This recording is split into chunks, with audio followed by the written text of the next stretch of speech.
It's a much cooler night, so hopefully we can keep those bodies fresh and out on the field for the defensive purposes. But should be an outstanding game tonight between our Logan County Cougars and the Hopkinsville Tigers.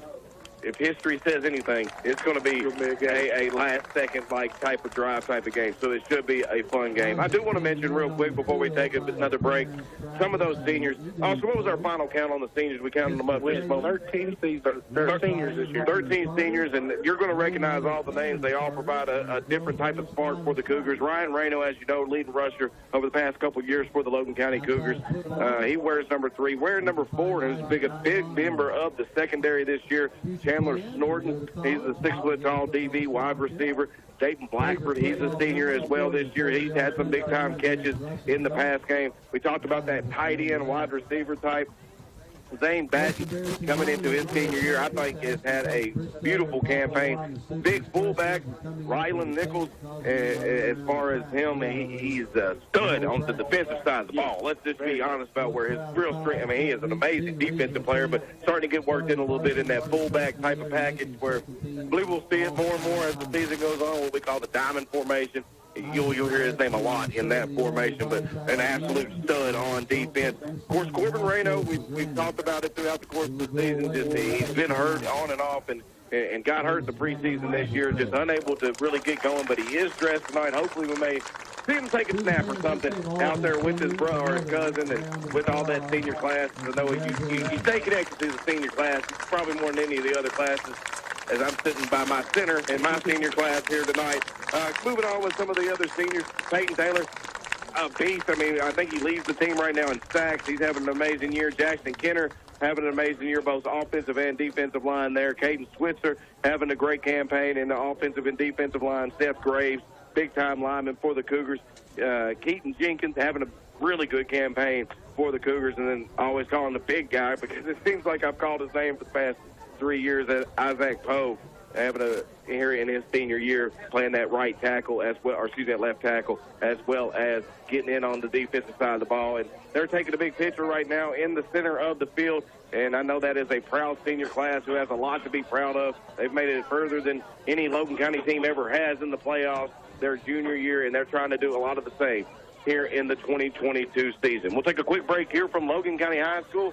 And when we come back, we will hear from our head coach, Coach Todd Adler. You're listening to High School Sports on WRUF.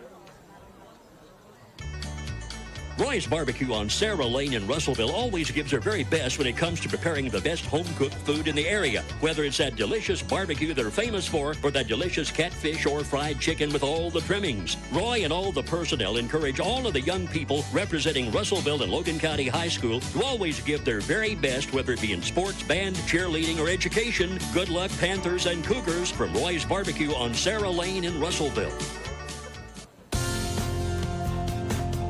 We live in one of the greatest agricultural communities in Kentucky and in the country. That comes with responsibility, especially during harvest season. Pennyrile Electric reminds you to watch for heavy farm machinery on the roads. For farmers, staying safe means surveying for overhead power lines and underground utilities when moving large or elevated equipment. And when beginning any excavation project like tiling or fence post digging. Need guidance? Call Pennyrile Electric.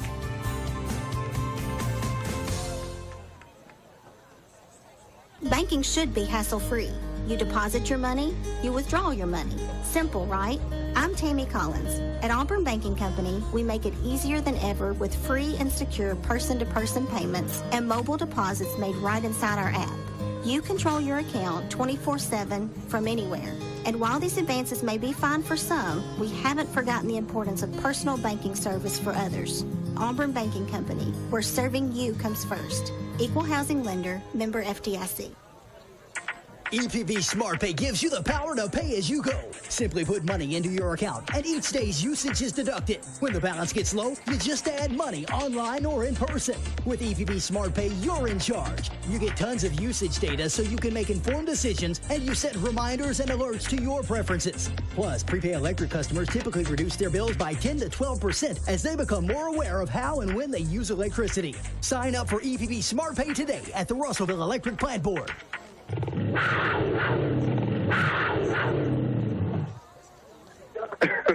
Back at Logan County High School, they're cleaning the field off from the senior night. Had a couple hay barrels and course, nice pumpkin looking fall look out there for the seniors to get some pictures taken out on the field. Again, not their last home game, just having that senior night, that special moment to kind of commemorate the seniors. And we talked about them just moments ago. Austin, this Hopkinsville rivalry has been one to really write about it. I mean, I remember the first big win, you know, as I look from my left to the right. I look in the right end zone, and it's Tyler Easdale, and they have to have it for the touchdown to take the lead. They're down by, I think, 4, maybe 5 at the time, but it's Easdale on the rollout. He thought maybe here comes Hardy. He didn't know, but they give the ball to the senior quarterback, and he dives in from that 1 yard out, gets it across the end zone. And since that game, the amount of games we've had like that in this series, it is unreal to think of, and truly has become a competitive rivalry. And you just don't like, okay? And that's fair. Madisonville North Hopkins probably a team that over the years there hasn't been much mutual cool guys, and it's no offense to them, but just that they're more of a heated rivalry. This is a very high level of respect rivalry between the top 2 teams in the district. You had Madisonville North Hopkins there for 1 year. They threw them in there, and they had a tremendous run. But really, if you look over the past 5 years, it's Logan County or it's Hopkinsville, and that's the teams that are going to come out of this district. So should be a fun game, and I know you're looking forward to being a part of it here up in the booth. I'm looking forward to being a part of it once again. And I told Pop, he kind of missed this game. That was just kind of his annual, I missed the game. I said, man, if you keep missing them and they're keep like this. But it really has been an absolute fun rivalry. And I talked to Coach Todd Adler about the rivalry. I said, hey, before the game, I talked to him a little bit about it. He mentioned out on the field a little bit about what this rivalry means to him. And then we talked about the game. So let's hear what Coach Todd Adler had to say about this matchup just moments before the game. Here, the head coach, Logan County Cougars, head coach Todd Adler, coach. Big-time rivalry, district game, opening district season is finally football weather in Logan County High School. I mean, it's pretty good night football, I'd say. Yes, sir, I agree. We finally got the football weather, district round of season here, and we're fired up ready to go. Coach, I know you had some physical games leading up to tonight's opening district play. How's the overall health of the team? I mean, we're good. Like I said, 7-8 weeks, I say it's week in, week out. We've been battling here since July the 10th, so we're bumped and bruised, but we're healthy. We're ready to go. Hopefully we can perform at a high level tonight. Coach, over the years, this has been a very tightly played game. I know that's something that maybe we would like a couple touchdown lead heading into the fourth, but always a close game. What has the first 5 games told you about your team? Man, just some pros and cons, things we need to fix, and, tonight's a good test for us to try to put those things to test and see how we improve. We've seen the defensive side shine for 2 weeks, and we've seen the offense kind of jump them a little bit and kind of play. And, we're looking for a balanced, team here. And like I said, this is a good team we're going to go against tonight, so it'll tell us a lot about it. Uptown, traditionally a very athletic team. Talk to us about what they're bringing to the table tonight. You said it, athletes. I think we're a little bigger than them up front. But, they're more athletic than us up front and on the back end, too. So, we got to play fundamental football, do the things that we like to do and can do it at a good pace and keep the game intact and take care of business. Coach, very special night tonight as it's going to be senior night here at home field. Talk to us a little bit about this big senior group and what it means to the Cougars. Man, I just told them guys in the locker room before we come down, they've put a lot of hard work, blood, sweat, and tears in this program since middle school and even before that in junior pro. Hey, we're going to honor them right here before the game time. And we got something special, first play of the game here for them. But after that, nothing more can mean any more to them than take their business and get a win tonight, first-round district. So, these guys have got some unfinished business to take care of the rest of the season, and they're a special group that we'll remember for a long time. Coach, best of luck to you tonight. Look forward to the game, and get us a big victory, and we'll talk to you after the game. Yes, sir. Appreciate it. That was head coach Logan County Cougars, head coach Todd Adler. We're going to take a quick break as they continue to honor the national anthem. It was High School Sports on WRUS. Are you finding that you just aren't using your home phone as much as you used to? Instead, are you using your cell phone and your home Wi-Fi to stay connected to friends and family? Did you know that you could drop your home phone with LTC Connect and still retain your cooperative membership with your internet package? Yeah, you could save approximately $20 per month when also considering all the taxes and fees from the phone line. Simply call LTC Connect today to learn more. Thank you, ladies and gentlemen. Now, any Sure, you think about your Russellville Southern States Cooperative when it comes to your cattle, horses, and chickens, but did you know that they have everything you need to keep your dogs and cats happy too? From food and grooming supplies to leads, collars, toys, and treats, Southern States has it all, including kennels, crates, and houses for your four-legged friends. Plus healthcare products, flea and tick control, and supplements. Pets, small animals, livestock, they've got you covered at Southern States, 209 North Bethel Street, Russellville.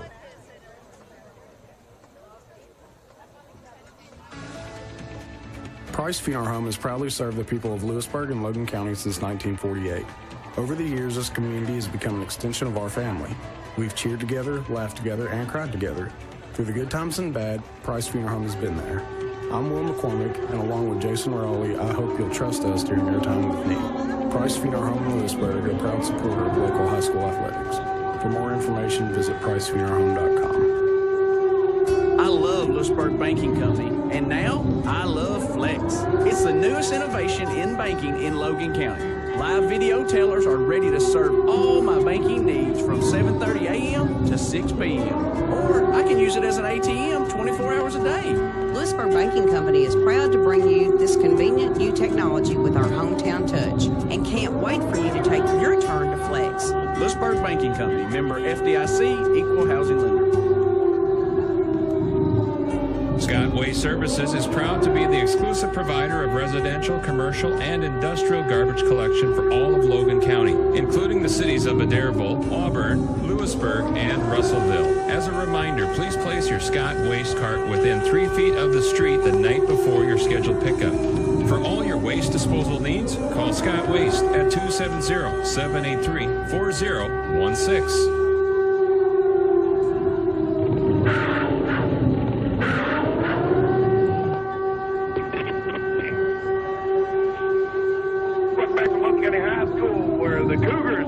Getting ready to come out on the field. Hopkinsville Tigers on the right side of the end zone. They're in a big mosh pit, it looks like. And then, of course, the Cougars with their big Cougar walk. As you can hear coming across Austin's microphone, they send this big warning sign out for about 3 minutes to get the crowd ready to know that the Cougars are about to be introduced. And that means, Austin, that it is time for Austin. Big three keys to victory, the three things the Logan County Cougars absolutely must do to come out of here 1-0 in district play. All right, now first thing I got control the clock because this is going to be a big game. Get Ryan Reno the ball. Let your big-time players make big-time plays. Control the game, control the clock, and keep it all in your favor. Number two, I got defense. This is going to be a big-time game. They have a lot of athletes. I think our defensive line is bigger. I think our athletes can cover them. I think it's time to prove that we have a really outstanding defense here at Logan County. And then for number three, it's senior night. It's time to recognize all these seniors that have put in the blood, sweat, and tears for, 10 years probably. All the way back to junior pro. This is what you play for. Friday Night Lights. It's your senior night. Go out there, play fast, have fun, and enjoy it and try to get you a W. Absolutely. I think the biggest key for me is going to be finding where Mercer is on the offensive side of the football and then knowing where he's at when you go to the air on the defensive side of the football. That young man can change games with his abilities out on the field. We've seen D1 athletes out on the field before. He is a D1 athlete, so you just got to know where he's at. As number two comes out here for Hoptown doing backflip, Jackson, pretty cool things. The sophomore may be the only time I call his name all night for the Tigers. He's coming out doing cartwheels and backflips, so that was pretty neat. Had to mention that. All right, Austin, we're about 3 minutes away. Let's go ahead and get this starting lineup for our Logan County Cougars. All right, we'll start with the offensive line. At guard, you got 6'2", 274-pound senior Jackson Kenner, number 56. Then at the other guard, you got 6'2", 276-pound senior, number 75, Keaton Jenkins.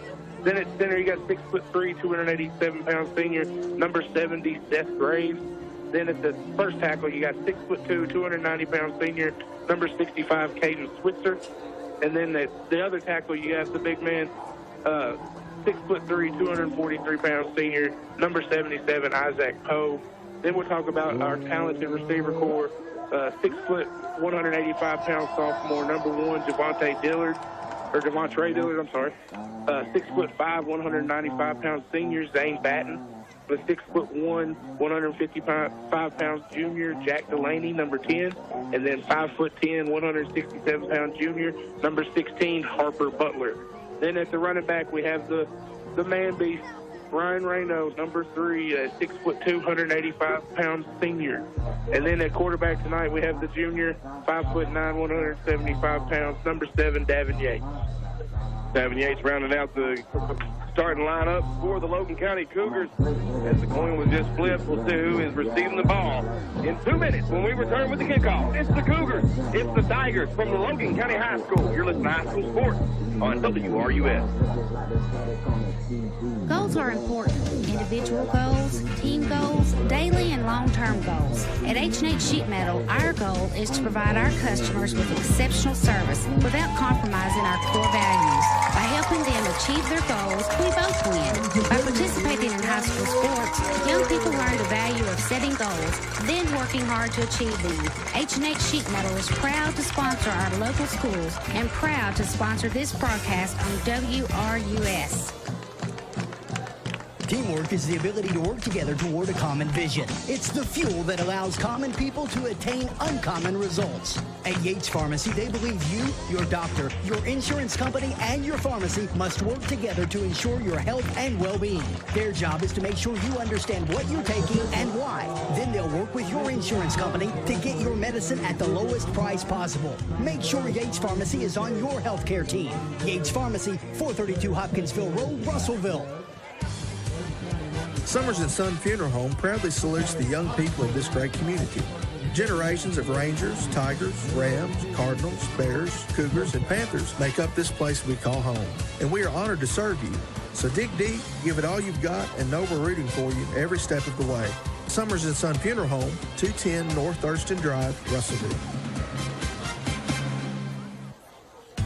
Venture Plastic is proud to be a part of this community and support Cougar and Panther athletics. We realize the young people competing today will be the employees of tomorrow. The lessons in teamwork, problem solving, and sacrifice they're learning now will make them great members of the Venture Plastic team later. So enjoy every second and know we're rooting for you. To learn more about joining the Venture Plastics team, visit jobs.flex-n-gate.com. You're tuned in to WRUS, Russellville, Kentucky.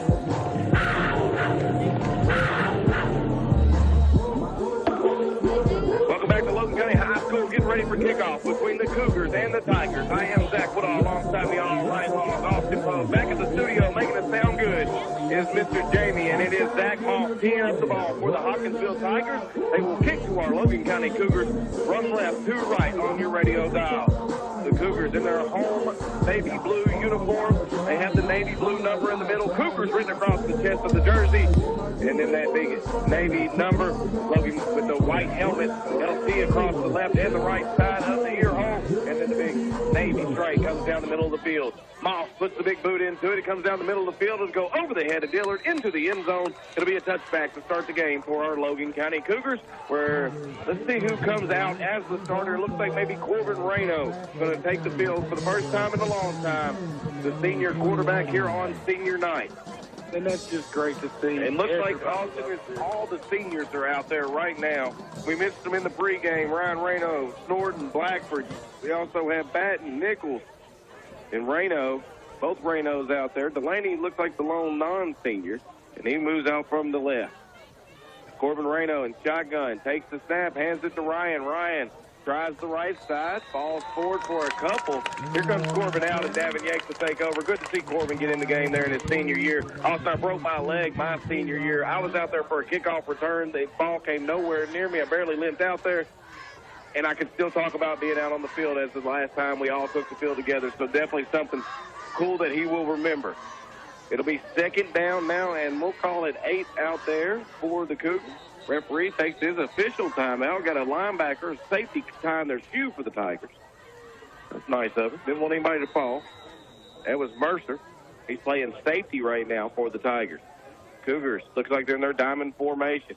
It's a wildcat formation, actually, and it's Rayno taking the direct snap, tries the left side. He fights forward, going to get a pass to the original line of scrimmage, but not much further. Put a little juke on Mercer there. Got a couple extra yards there at the end. We'll call it second down and 6, the long 6, short 7. And Logan County just on the other side of the 25-yard line. It's that Wildcat formation. And Reno takes the snap, tries the right side, has a line of blockers in front of him, fights forward. Going to approach the first down marker. I believe he has it by a yard. They are spotting the yard past it, give him 8, and the Cougars will move the chains for a first down. That's what you want to see. You want to see us get the ball to Ryan Reno. So it's been a Wildcat type of look. We call this the diamond formation, a little variation of that. You have your main 5-down lineman, then you have 3 up men. Both linemen, Peyton Taylor being one of them. Then you're having a back out of the backfield, take the Wildcat snap. This time it's Dillard. Dillard tries the left side, and he finds that the linebacker made a nice move to shed his blocker. Stallworth makes the tackle. They're senior. But it's still a gain of about 3 on the play. Second down and 7 coming up for the Cougars. So we're going to call this just the Wildcat formation. There's no quarterback in the game right now to say. As Dillard takes the snap, it's high, he catches it, moves down the left side, he finds the 40, 45, 50, trying to make a move on Mercer, does so as he crosses the 45, and drives it into Tigers territory, brought down around the 40-yard line. Very nice job by Dillard. He saw the hole, bounced it to the outside when it presented the opportunity. Then it was a one-on-one between the number 1, and he made a nice move to get about 5 extra yards. Very nice run. Cougars hurry up to the line, ball on the 42-yard line of the Tigers. It's Reno in the Wildcat formation, tries the middle of the line and just meets the host. The Tigers move them forward for an extra yard or 2. And that's going to be a pickup of nearly 5 on first down. Second down and 5 coming up for the Cougars as they stay in that Wildcat formation. Austin threw us for a little bit of a loop because, well, we haven't seen it yet this year, so I know it's throwing the Tigers for a little one. Ball coming to the left side as Reno takes the shotgun snap. Reno fights to the 30. Powers forward across to the 30. It's going to be about a 7-yard pickup. And should be enough for the first down Cougars. And Logan County's running right back out there trying to use a lot of tempo. This is enforcing their will. Here comes more of the traditional set. 3 to the right, 1 to the left for Davin Yates, who's back in the game as his quarterback. Reno the back beside him to the right.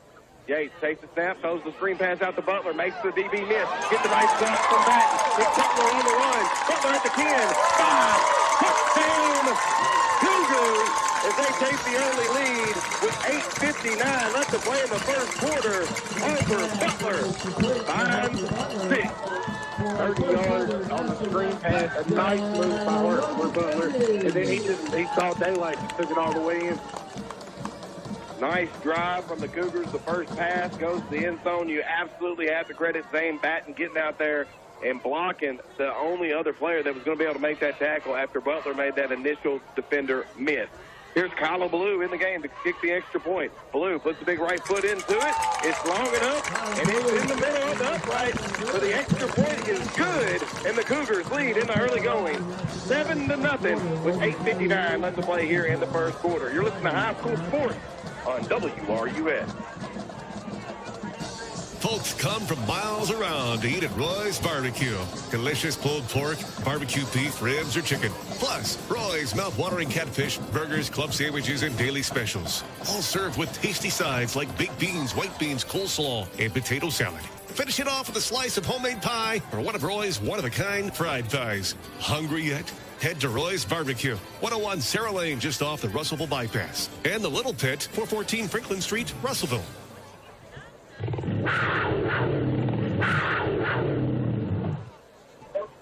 A very impressive opening drive for our Logan County Cougars. They come out in the Wildcat formation. Dillard had a big run that got him into Hoptown territory.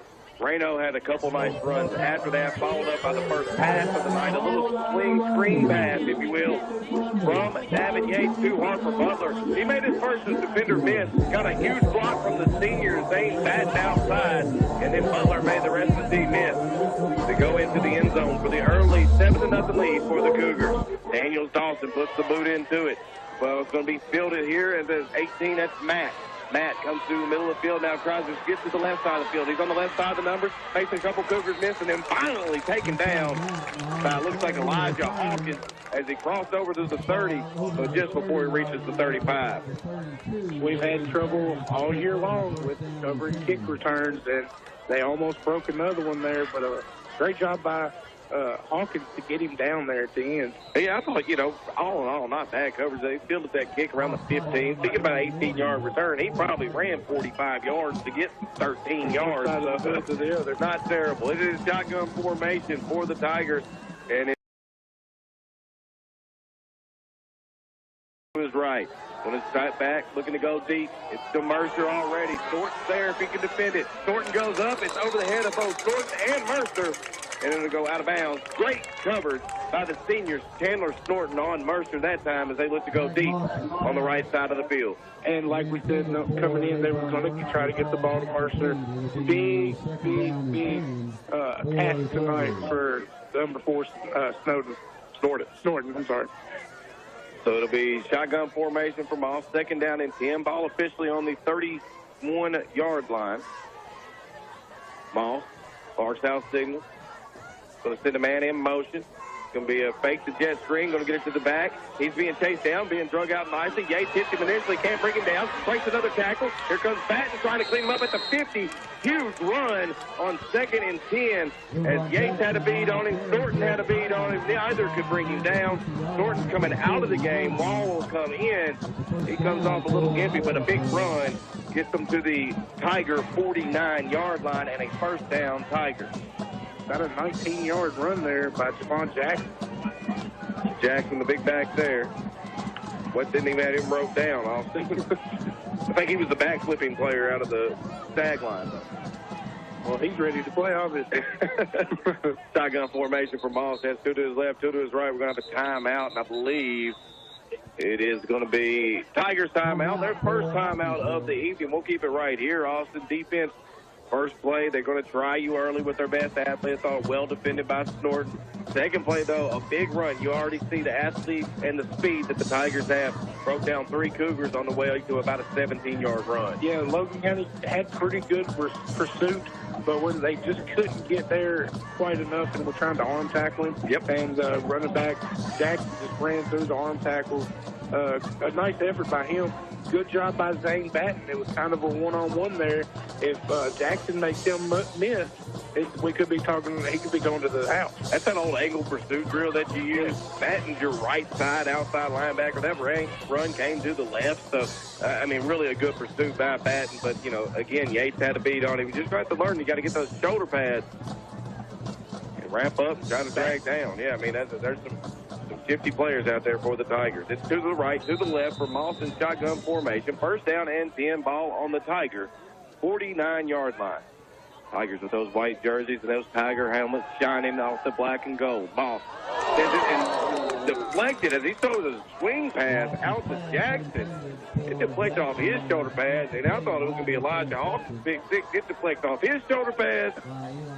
No harm, no foul, just incompletion for the Tigers, and it'll be 2nd down and 10. Elijah Hawkins is going to be kicking himself in film on Monday because I don't even think he knew it hit. He didn't even see it. Yeah, and if he could have seen it, he could have picked it off, and he had one man to beat. Could have been his second pick six of the year. Had one against Russellville Panthers. Trips to the left, up man to the right. Now he shifts to the left for Moss. It looks to be a pistol formation. He shifts his receiver back to the right. That's Jacquez Coleman. This time they hand the ball off. This is going to be brought down immediately as Darius Green in the backfield will lose one. Who got there? Was that Poe that got home? That was Poe. They tried to run that option, and they tried to leave him unblocked. And for some reason, the quarterback, he didn't really have, I guess he didn't want to take the hit, so he let the running back take it. Poe just tracked him down. Very nice play. Also talking about that run option for the quarterback. You either give it if Poe crashes down the way that he did, you're supposed to pull it. But good call there also. 3rd down and 11. Tiger with to the right, one to the left. Up man to the right. Moss takes the shotgun snap, looks to his left. He's going to go deep. Looks like well covered out there by the Cougars. Holloway goes up with Mercer. Is caught, but did he run out of bounds? They had a catch at the 20-yard line. 31-yard pass to Mercer from Moss. Looks like really good defense. That's well away from us, Austin.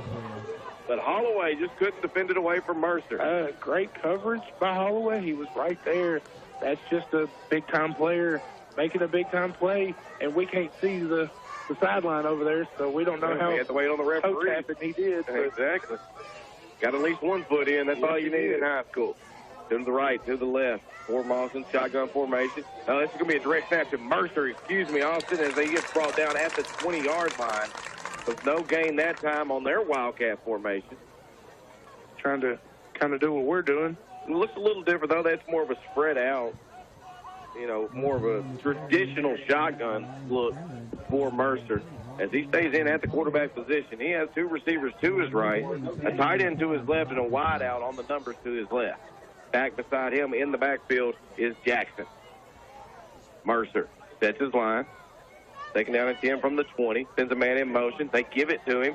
He's just coming around the left side, trying to get outside the numbers. He's a little fellow, but he gets spun down as he crosses the 20. And that is going to be number 18, Mann, I do believe. Deshaun Mann, the 5'3", 117-pound senior. So Mann he's going to pick up about 4 on the play. 3.5, 4. Third down along 6 here.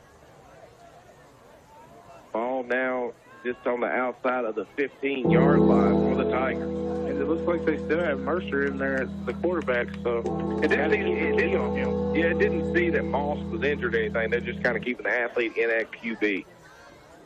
Mercer. There's the man in motion. That is Mann. They fake it to Mann. Mercer makes the man miss. That was Taylor. Now cuts out to the left side, gets outside the numbers, gets to the goal line, diving in, and it is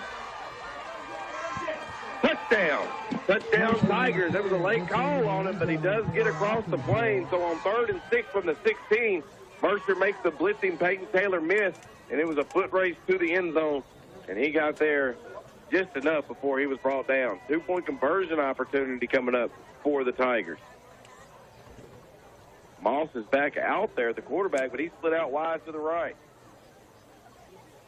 If they try as Mercer has his entire line to the left of him, has just one center. Now they break it and going to go into a more traditional PAT stance. 3 seconds on the play clock, 2 seconds on the play clock, and they are going to have a delay of game as they try to kick it up and good, but the whistle was blown beforehand, so this will march back that PAT attempt by 5 yards. Couldn't decide if they wanted to go for 2, Austin. You've seen that college shift a few times. Yeah, they were trying to shift there, trying to make it look like they were going for 2 and then shift back into the kick, and the kick went through just a little too late. So it is Moss. Going to line this one up from the 15 now. So 25-yard PAT. Man takes a tough snap.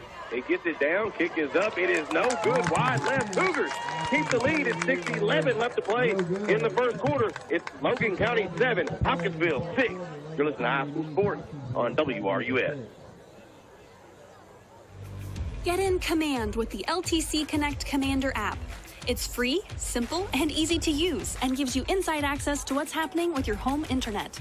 Plus, with the optional LTC Protect suite, you can add even more protection by restricting certain websites, managing content, and setting time limits. The suite also adds an extra layer of protection against viruses, malicious websites, and more. Download the free app today and contact LTC Connect for more info on the Protect suite.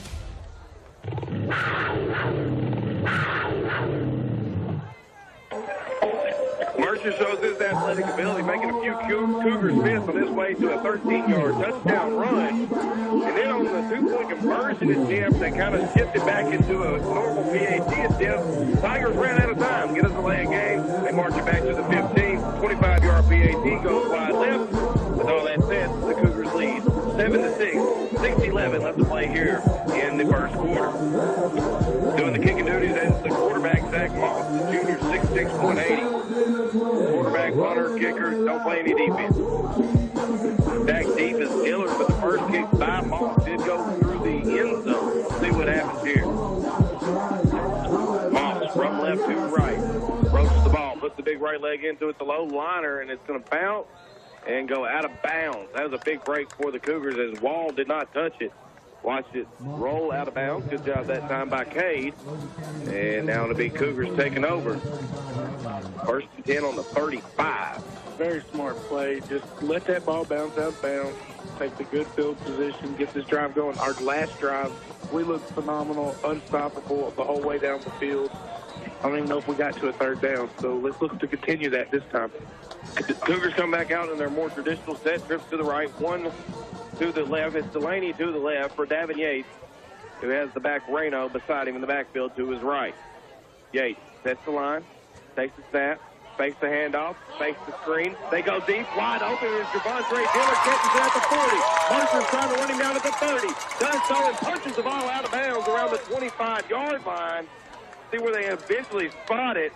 Looks like it's going to be on the 22, 23-yard line, but a big play. They fake the run to Reno that's worked all game. They fake the screen pass that the Cougars score on. They go downfield to a wide-open Dillard. Outstanding play designed by Coach Todd Adler and company. About 48 yards on the play. Very nice. 1st and 10, ball on the 23. Davin Yates takes the snap. This time does hand it to Reno. He marches to the right side, going to cross the 20. He's going to pick up around 5 on the play. Well, give him 3 this time, Austin, as he falls down to the 20. So 2nd down and 7, 5:44 left to play in the opening quarter. Davin Yates puts Reno to his left. Yates takes the shotgun snap, looks to his right, doesn't go deep. Instead hits the crossing route. That's Patton. Patton cuts the ball and then cut down at the 11-yard line by Mercer. Nice progression read that time by Davin Yates. Wanted to go deep to the right. It was well defended. Hit Patton on the crosser. Good open field tackle by Mercer, but all of that was good for a Cougar. 1st down, ball at the 11-yard line, so the Cougars can still get a 1st down. Reno and Dillard in the backfield. They send Dillard in motion, hand the ball off to Reno, and Reno hammers forward near in the 7-yard line. Pick up about 3 on the play. So give him 3 on the play there. Also brings up 2nd down and 7. 5 to play here in the opening quarter. As Davin Yates organizing his backfield. Dillard to his left, Reno to his right. Shotgun snap for Yates. It was high, but gets it in the hands of Reno. He fights forward, tip over the man, and his way to the end zone. Touchdown, Cougars. 8-yard touchdown run by Ryan Reno here on senior night. Gives the Cougars the 13-6 lead. And once again, we just marched down the field. No 3rd downs this game. Well, that's outstanding efficiency on offense. Get the big chunk play, the big pass to Dillard. Other than that, it was a running effort. Good march down by the Cougars. Here's Kyla Ballou on to attempt the PAT. Snap's good. Kicked low. It's up. It's good, but I believe Hoptown's going to be offside. Cougars would probably just rather take the points. You never take points off the board. Both teams have made it to the sidelines. We still got no signal. We'll wait on it before we take our quick break. Cougars 13 as it stands. The referees are talking amongst one another. Right in front of Coach Todd Adler at the 10-yard line. They're going to wave the flag off. PAT is, I believe, good.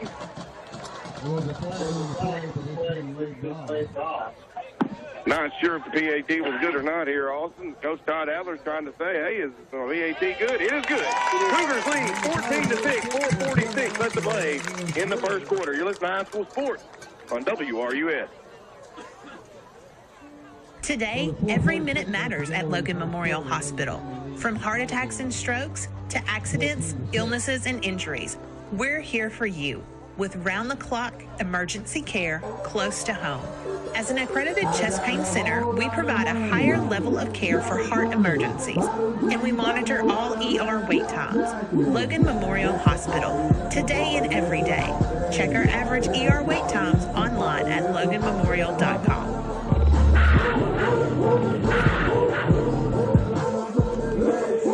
Cougars lead 14-6. Some impressive run plays by Ryan Reno. Gets them across the end zone. A big pass play set up the Cougars with some very nice field position as Yates hits Dillard deep down the seam. It is Daniel Dawson. Daniel Dawson puts his right leg into it. This ball is going to be fielded at the 15-yard line. Coming to the left is Jackson. Jackson cuts back to the right. He's on the right hash. Jackson makes a man miss, and then is upended by Harper Butler around the 45-yard line, close to the 50. There is a flag down around the 40-yard line. See what we get here, Austin. Did you see anything? I didn't see it, but in that area, you're usually looking at a block in the back or a hold, kind of behind the action. It is a hold.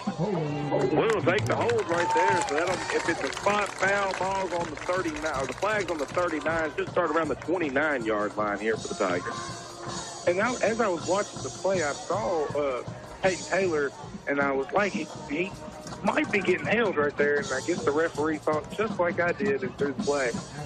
Good eye on the play as it'll be Cougars defense coming back out on the field. Gave up a 3rd down and 7, 13-yard touchdown run by Mercer as they went into their Wildcat formation. Trips to the left and tight end to the right for Moss, who's back in the game at the quarterback. I don't think the Tigers have enough people. They have 8 seconds to get someone on the field, and Coach Clark's just going to take the time out. Missing an offensive lineman, Austin. Oh, man. That's not going to be a fun film session for that young man. Yeah, you don't. I mean, pretty much you know when you're the offensive line, like, hey, I got to be out there. You don't know what happened there. So they are forced to use their second timeout here with 4:36 left to play in the first quarter. It's the Cougars 14, Tigers 6. It was High School Sports on WRUS. I'm Chad Hardison, a member of the advisory board at Auburn Banking Company. These days, banks spend a lot of time talking about technology. As an IT manager at a local manufacturer, I can tell you that's important. But for me, it's the people that matter most.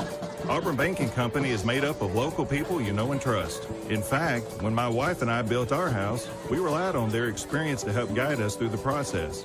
Get to know the people at Auburn Banking Company, where serving you comes first. Equal housing lender, member FDIC.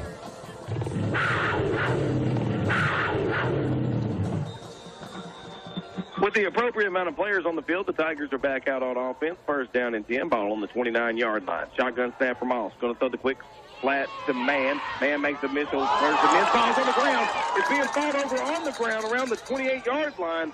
Let's see who gets it. They're already saying second down, so it'll be the Tigers jumping back on it. Man will end up losing about 3 after the fumble. Had a gain of about 1 before he was hit by what looked like Jack Delaney coming in on the play. The punch out is going to eventually lose about 3 on the play. Second down, and we'll call it 12.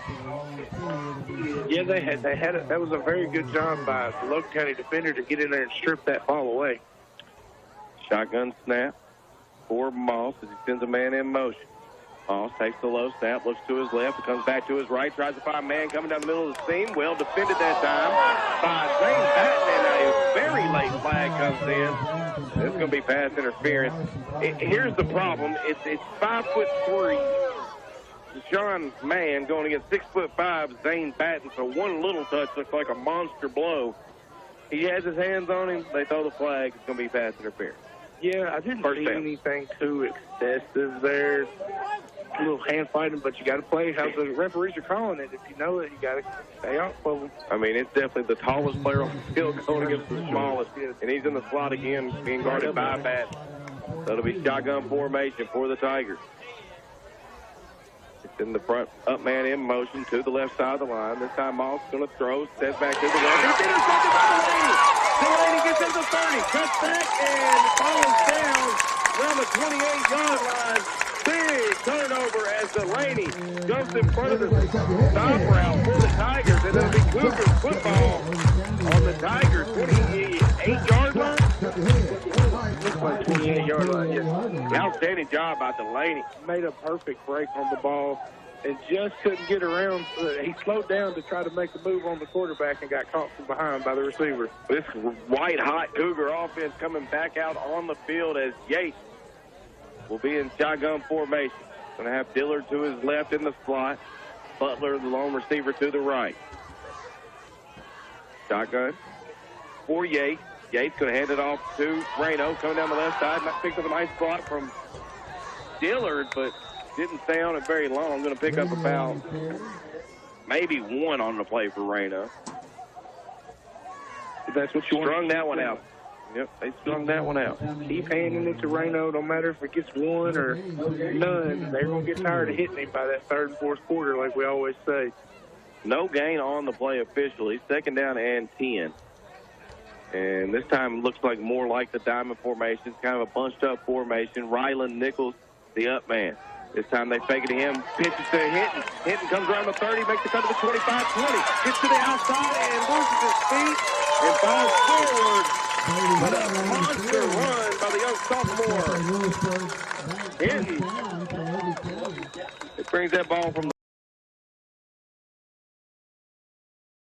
the 15-yard pickup that time. That was just a nice play call. We've been hitting that hard, running it to the power side the whole time. That was just a little counter play out to the weak side. This time it'll be shotgun formation for Yates. 2 to the left, 1 to the right, 2 backs in the backfield. He hands it to Dillard. Dillard hesitates for a moment and tries right up the middle and gets nowhere with that. See number 5 popping up off that's the Anthony Brown, middle linebacker, making the hit. Gain about a half yard, so give him 2nd down and 10. It'll be Dillard coming out to the slot to the right. Reno the back beside Yates in the shotgun formation. Up man this time is Batten. He's on the left side. This time they send Dillard into motion. They fake the pop pass to him. It's a pop pass to Batten. Batten takes it in from 13 yards out as he runs over 2 Tigers on his way to the end zone. Cougars take a 20-6 lead with a shuffle pass from Yates to Zane Batten. What a play. That's what Kansas City Chiefs like there, Off. You fake it to the running back, fake it to the tight end. Oh, here's a little shovel pass to the up man coming across the line. We've been used to the shovel pass to Dillard, and they faked it that time and hit Batten on the reverse. Ballou on for the PAT. She's 2 for 2 tonight. Set. Holds good. Kicks up. A little short, but it falls through. And the Cougars take a 21-6 lead with 2:23 left to play in the first quarter. You're listening to High School Sports on WRUS. When it comes to your health, Yates Pharmacy is the MVP, most valuable pharmacy. Whether you need prescription medication, a vaccination, or over-the-counter remedy, at Yates Pharmacy, they'll go the extra mile to get you back on your feet and back in the game. Make sure Yates Pharmacy is on your healthcare team. They're open weekdays from 8:30 to 5:30 and 8:30 to 1:30 on Saturdays at 432 Hopkinsville Road in Russellville. Call anytime at 270-726-8451.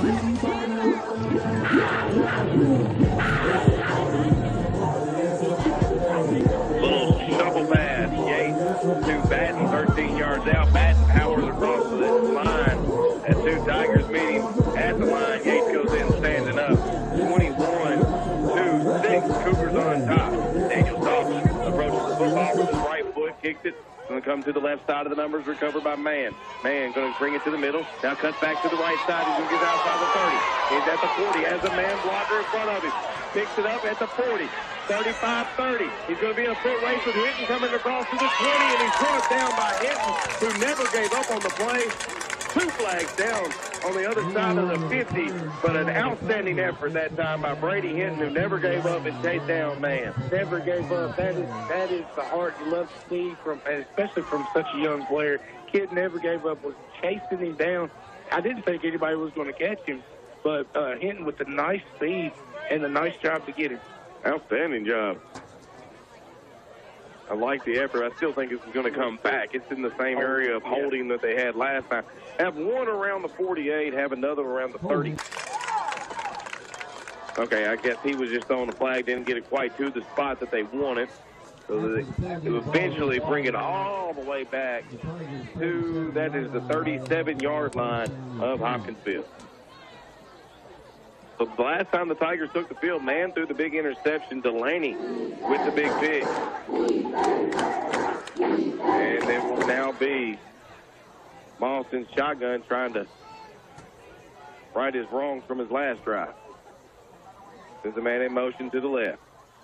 Moss left side, and then he is drugged down by Patton. Holloway, ball's on the ground, but the whistle had already been blown. Good job that time by Patton. Fights through a defender to make that tackle. And it's going to be enough for the, I believe, first down, yes. Yeah, he got about 11 on the play. That time it was all Jackson. That play was designed to go to the left. He cut it back to the middle, then back to the right, and then made another man miss. That was all him on that run. Good job by that young man. Very, very shifty kid. Very nice runner. Pistol formation, man, directly to the right of his quarterback, Moss. Back behind him. That's him, Moss into motion to the left. Takes the shotgun or pistol snap. Goes through the middle of the field. It's up high and above everybody. Incomplete. Too high for everybody. Who was the defender that time? Man, really good defense on it. Was it Holloway or Snort? Snort. It was Snorting on the play. That time he was looking to go to his big, long wide receiver that time, Gavin. 6'3", 160. To second down and 10. Ball on the Tiger 49-yard line. Off this shotgun formation. Sends his man in motion to the left. Takes the handoff over to his up back. That's Coleman. Coleman fights hard across the 40 before being drugged down there by Nichols. And that was the first time we've called his name as the running back. Popped off for about 13 yards. Good run. Yeah, first 14 yards, yeah. First carry of the night. He's their leading rusher on the season. So you know they want to get him involved. But it looks like he's out of the game right now. So it'll be first down and 10. Ball on the Cougar 37. 1:18 left to play here in this first quarter. Just goes to show you how many athletes Hopkinsville has. Moss shifts his line to the left. Now hands the ball off Jackson. Set in the backfield by Taylor. Just cleaned up nicely. A big 61, Yules. And that was a great effort by both young men on that play. Taylor came in off the right, forcing the shift right into Yules, who drags him down for a big loss. Big loss. I thought it was a screen pass because Taylor kind of just came in untouched. And then, once again, Jackson shifty. He kind of made a move, but that second man was able to take him down. Also 6 on the play, brings up second down and 16 for the Tigers. Moss with his heels in the big LC. My goodness, that looks like offside. Shotgun snap. Moss throws it anyway, and it'll be out of the reach of Mercer. Referees missed the offside. The running back kind of just started walking forward as the ball was, right before the ball was being snapped. But I'll actually take the incompletion on 2nd and 16, bringing up third down and 16. 21 seconds remain in the first quarter. This is where you really want to keep an eye on Mercer. They've got him out there on an island with Delaney, kind of all by himself with trips to the other side. He's on the numbers to the far left. It is Moss on the shotgun. Moss takes the shotgun snap. He looks to the right. Goes to the right, middle of the field. It's tipped, and Davin Yates shoves down the receiver before he can make a big play on it. It falls incomplete as he was looking for Coleman across the middle of the field. So 4th down and 16. Let's see what the Tigers decide to do with 17 seconds to play in this first quarter. I didn't see who got the initial tip, but very good job by Yates to go ahead and knock the receiver down and don't give him that opportunity to catch it after it's been tipped. Absolutely. You know, it's a very heads-up play by Yates. Once it's touched, go ahead and knock that receiver down. It is man back to punt. He's the quarterback, but he does boot this one away with the right foot. Ball's going to bounce around the 8-yard line and rolls into the end zone where the Cougars will take over. At the 20-yard line with, I guess, did the clock move? 17 seconds left to play. And Moss has had has looked really good kicking the ball. That's been his most impressive. Yeah. But he's looked very nice on kickoffs and his punt game. He missed his PAT, but it was a 25-yard PAT to keep in mind, and he drove it left. I mean, the leg was there. He still had the distance. Yeah. So good looking by him. So the Cougars are 3 for 3 tonight in the first quarter with touchdowns on all 3 of their drives. And this time Yates with 17 seconds comes out. 2 to his right, 2 to his left. Throws a little quick swing pass to Reno. Reno makes the first man miss and then drug down from behind after picking up about 8 on the play. That should be the last play of the first quarter, where it was the Cougars who were absolutely dominant. 3 touchdowns offensively, forced a turnover with the interception, and at the end of one, it is our Logan County Cougars 21, Hopkinsville Tigers 6. You listen to High School Sports on WRUS. At the end of the game, the final score dictates that one team wins and another team loses. But the final score doesn't tell you the whole story. What about that spectacular comeback, the tremendous effort, or the heartbreak of that one play that made all the difference? This is Brent Summers of Summers & Son Funeral Home. Our passion is providing services that tell the whole story, not just the final score.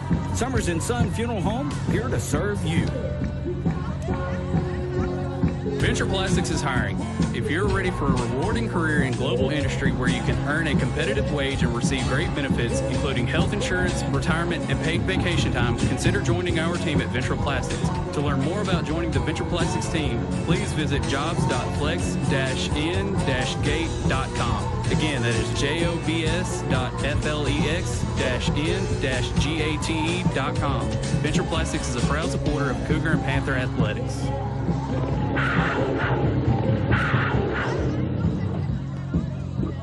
Well, impressive first quarter for the Cougars. They lead 21-6. They forced a turnover already in this football game. They are a perfect 3 for 3 on offense as far as ending their drives in a touchdown. Austin and I are trying to remember a third down. We don't. We have it second down and 3 from the 27-yard line.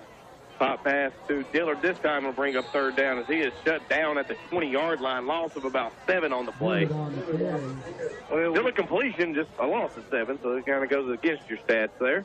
Kind of jinxed ourselves that time. Sure did. Third down and 9 is what they officially put it down as. So it's a big play for the Tigers defense. If the Cougars keep these chains moving, try to extend out this 21-6 lead early on in the second quarter. They try to draw the Tigers off early. Now they get the play call. Yates will have Reno to his left. Moving from left to right. Yates takes the shotgun snap. Rolls out to his right. Throws a little pass on the run. Jersey was being pulled, and they're going to call it incomplete. He looked for Batten, I believe is the number. Yep. Jersey was getting pulled down. Nice defense that time. Kind of keep your hand on the back. That's kind of the old school trick there of the DB. That might be just a little reverse of what happened to Batten on defense. On defense, he was the bigger defender and kind of got a pass interference that we don't really know about. But this one looked like a pass interference, but it was with a smaller guy, so they didn't call it.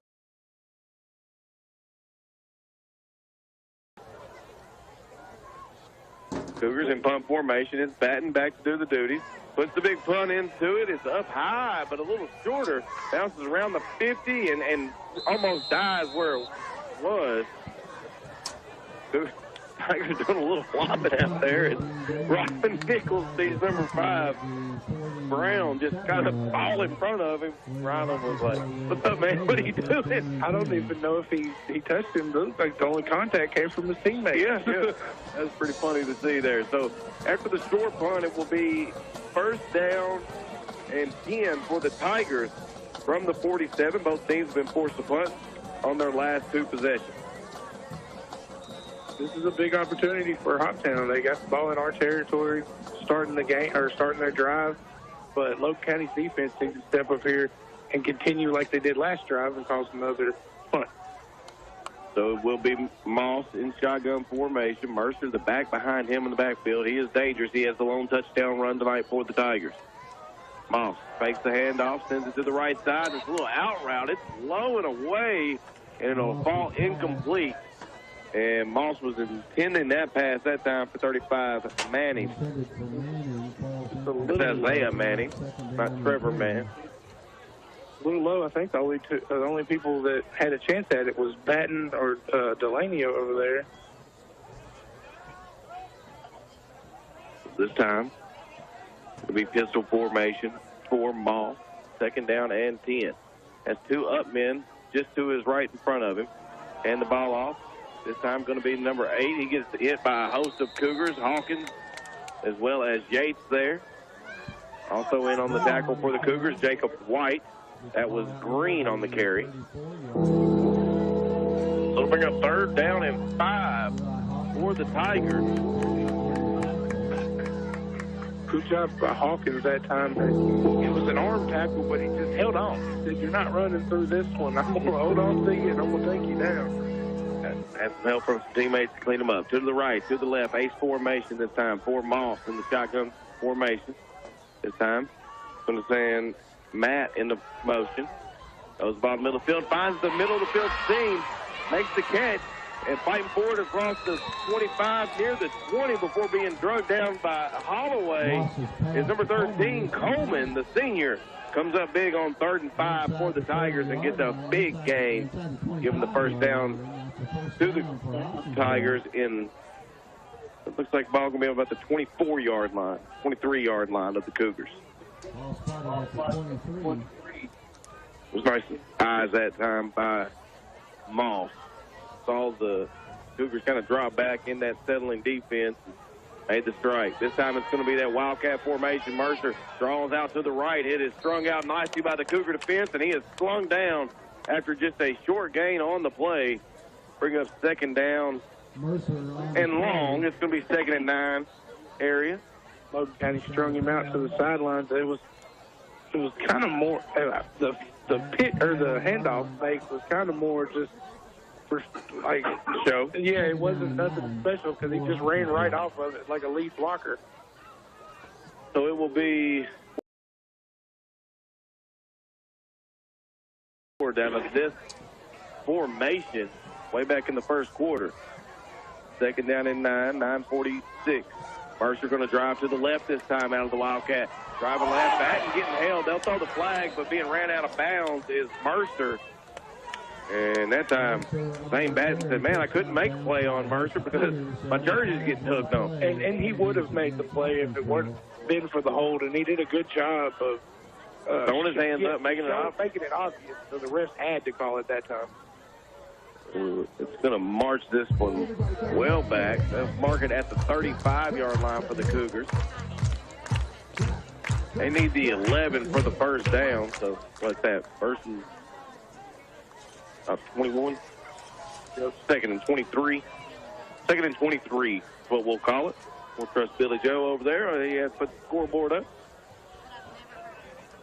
And so this will bring back more of the traditional look for the Tigers, where Moss, the starting quarterback, will be back in at quarterback.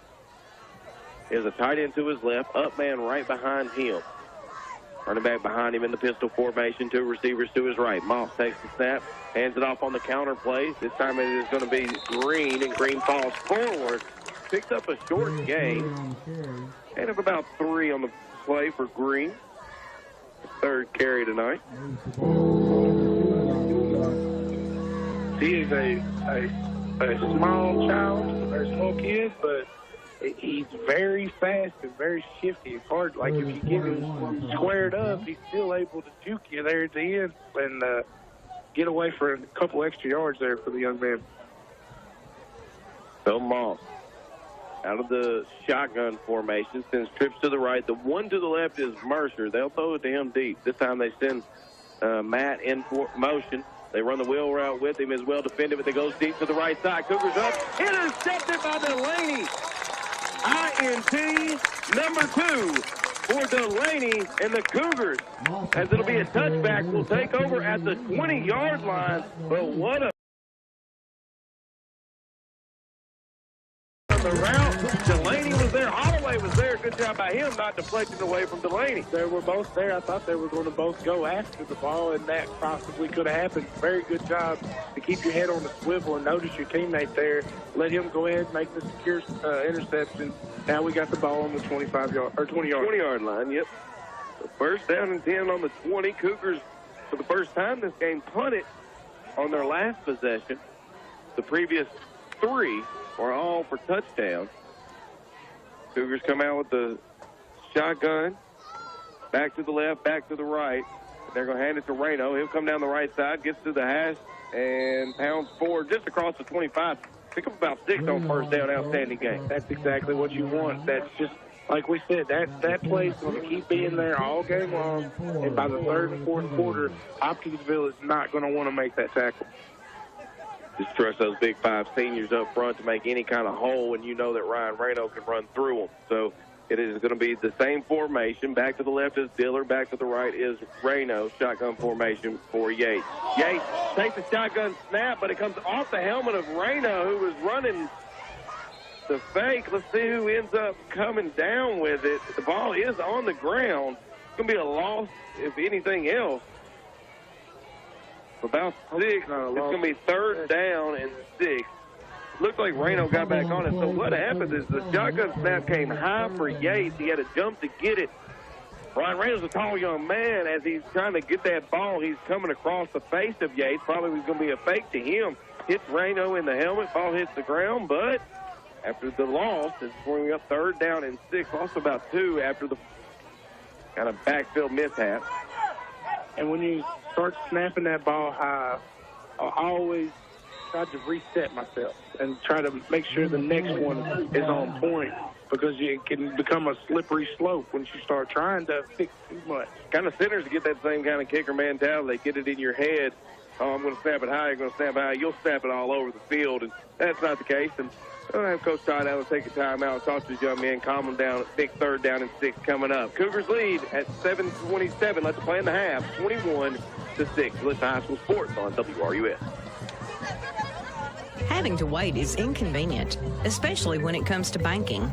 We never want to be an inconvenience at Lewisburg Banking Company.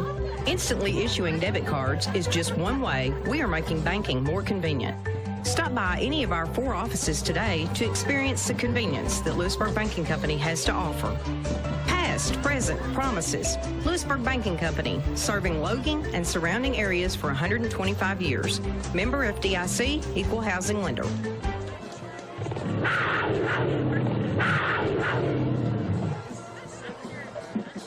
Back here at Logan County High School, Cougars looking at a 3rd and 6, ball on their own 24-yard line, 7:27 left to play here in the half.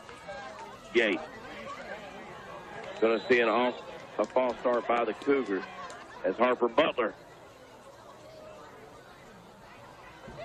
jumps early, and it will be 5 more yards. They'll bring up third down and 11. Change the play at all, Austin? With Ryan Reno, yes, it would, because he was probably looking to run the ball there. Shotgun snap. Davin Yates fakes the handoff this time to Reno. Drifts to his right. Makes the man miss in the backfield. Now he's going to try to take off running. Feet tackle. Throws it up for Dillard. Dillard can't make the grab. It would have been well short, as Yates would just did good to get that one away. As the sack was coming at his feet, he launched it at the hands of Dillard. Dillard had a chance, but it would have been a really, really tough catch if he made it. And again, been well short, so it brings up 4th down and 11. And it'll be the Cougars punting the ball away to the Tigers. Yeah, Yates had to dodge about 3 defenders there, and then Dillard had his hand on it, couldn't quite grab it, and he did a good job to knock it out of bounds so nobody else could. Here's the snap. The kick's on the way from Batten.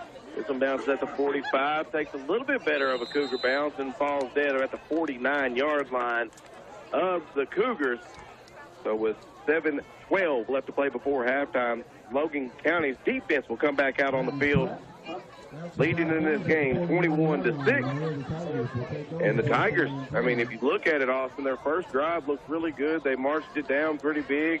Got a big play from Mercer on third down and interception. Not looking good. Cougar defense is playing very good right now. And really, when you even look back at that first drive, our defense did an amazing job.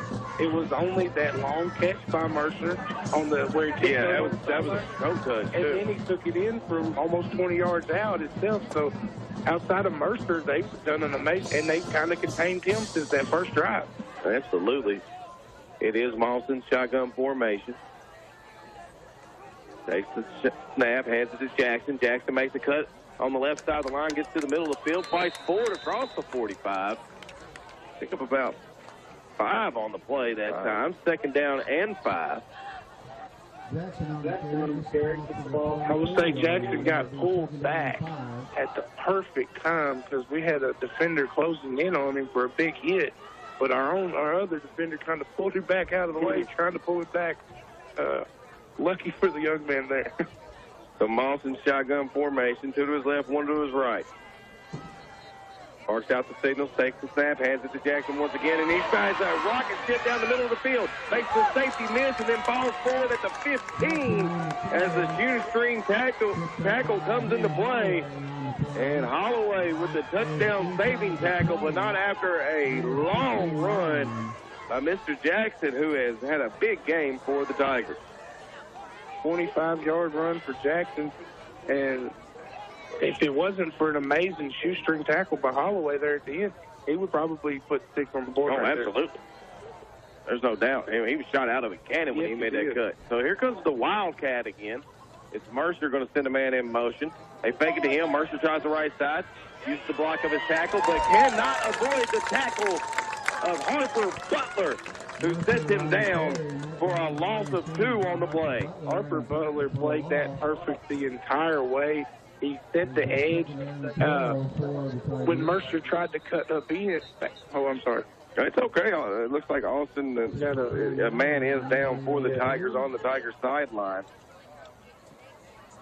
They roll him over, taking his helmet off. So we'll take a quick break with him. When we return, it's going to be a 2nd down and 12. 5:45 left to play in the half. Cougars lead 21-6. You're listening to High School Sports on WRUS. Take control of your property with the full selection of Husqvarna power equipment at your Russellville Southern States Cooperative. Husqvarna hedge and weed trimmers, blowers, chainsaws, tillers, and mowers. If you can use it in the yard, Husqvarna makes it, and Southern States has it. Plus, Southern States offers on-site service, too. Get equipment you can count on at a price you can afford. Save on Husqvarna power equipment now at Southern States, 209 North Bethel Street in Russellville. Southern States is currently seeking full-time employees. Apply in person today.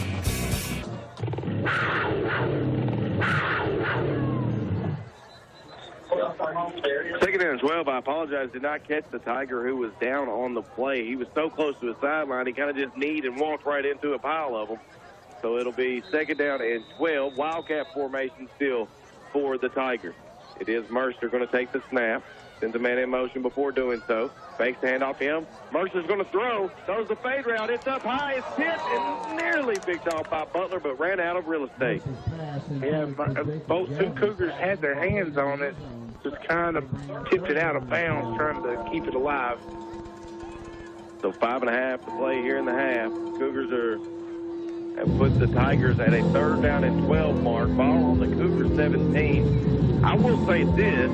Their quarterback, Zach Moss, has the legs for a field goal here, but down 21-6. Be an interesting call for Coach Marcus. The Cougars can come up big here with the stop on 3rd and 12. And he does have the distance, but remember, he did miss that long extra point. Moss in shotgun formation, and Coach Clark's going to call a timeout. He understands how big this play is. With 5:33 left to play before halftime, the Cougars lead 21-6.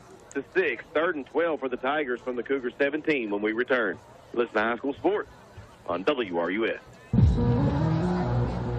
If you are struggling to afford internet service for your household, there is a new government program that may be able to help.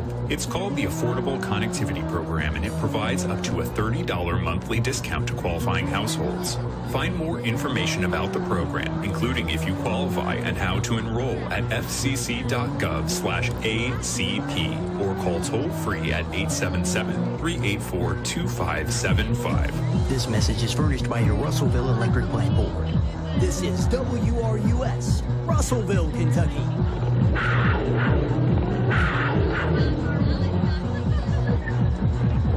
Back here at Logan County High School, Cougar defense has forced the Tigers into a 3rd down and 12. Ball on the 17. I think you got to find where number 1 is. That's Mercer for the Tigers.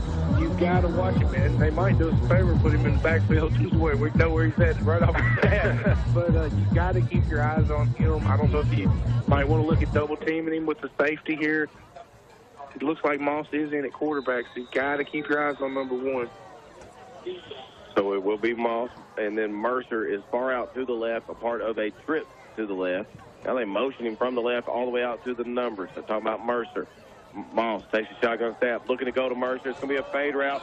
Wall was there, lost the ball in the air, and Mercer comes down with his second touchdown of the game. This time a 17-yarder from Moss to Mercer. Wall was there. He just kind of lost as the ball tracked through the air, and Mercer was able to go up high and catch it. When he looked up for the ball, he lost it in the lights, and Mercer didn't. And he was right there. Nice catch by Mercer. It'll be 21-12, two-point conversion. Mercer takes the snap, runs up, and gets it through. As they just rarely ever take those snaps as they have a center and a man.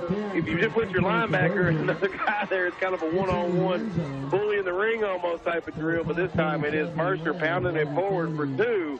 And back to a 7-point game here at Logan County High School. Cougars 21, Tigers 14, 5:27. Let's play before half when we return to this high school sports on WRUF. This broadcast of high school football is brought to you by Scott Waste Services, where we strive to do the right thing at the right time for the right reason. This approach provides a path for success both on the field and in life. Scott Waste proudly serves all the people of Logan County, including the cities of Adairsville, Auburn, Lewisburg, and Russellville. For all your waste disposal needs, call Scott Waste at 270-783-4016. Greatly appreciated. It was an impressive play by Mercer, and he's the go-to weapon for the Tigers on offense. He gets his second touchdown of the game, this time a strike through the air from Moss. The two-point conversion by Mercer, and we have a 7-point game, 21-14. At halftime, Russellville is getting beat by Barron County 46-0. We'll try to keep you updated on that game as we progress here with 5:27. Let's play before halftime. Kickoff going to bounce high. It's going to come off the shoulder pad of Holloway. Holloway picks up at the 15. Tries to make Jackson miss. Gets to the 20, and Jackson brings him down there. A good job that time by Holloway as he kind of fielded an odd hopping ball. He didn't panic, didn't jump on the ball at the 15. Picked it up, got what he could out of it, and it'll be a 1st and 10 for the Cougars at their own 20-yard line. And Logan County's looked kind of stagnant for the past two drives. Like to get something going here. Use some of this clock heading into halftime. A couple penalties, really hurt them. 3rd down and 6 turns to a 3rd and 11 on an offside. That's not what you want to see. Snap. Yep, fumble snap as well. So Cougars are in their diamond formation, that Wildcat formation they opened the game with. 8 seconds on the play clock to take the snap to Reno. Reno fights forward and drugs down. But there is a flag. They're actually going to blow this one dead. He would have picked up about 8 on the play. They were looking for Peyton Taylor to come back in the game as they were trying to run that Wildcat formation. Cougars Wildcat isn't the traditional kind of to the left, to the right. Here's our best athlete on the field. You have your back behind their 5 down linemen and 3 up men, and then you run behind them. Just a wall of monsters there.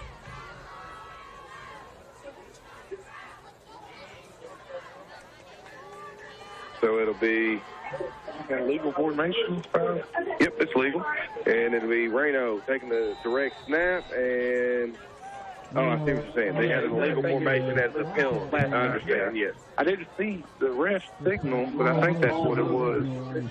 So Reno picks up 4. Now brings up 2nd down and 11. Talking about playing behind the chains a little bit, Austin. It's never good for an offense to do so, but 2nd down 11, still pretty manageable. Still manageable. You want to get a good little chunk here. Dillard takes the snap. It's all about the run. Now he comes to the middle of the field.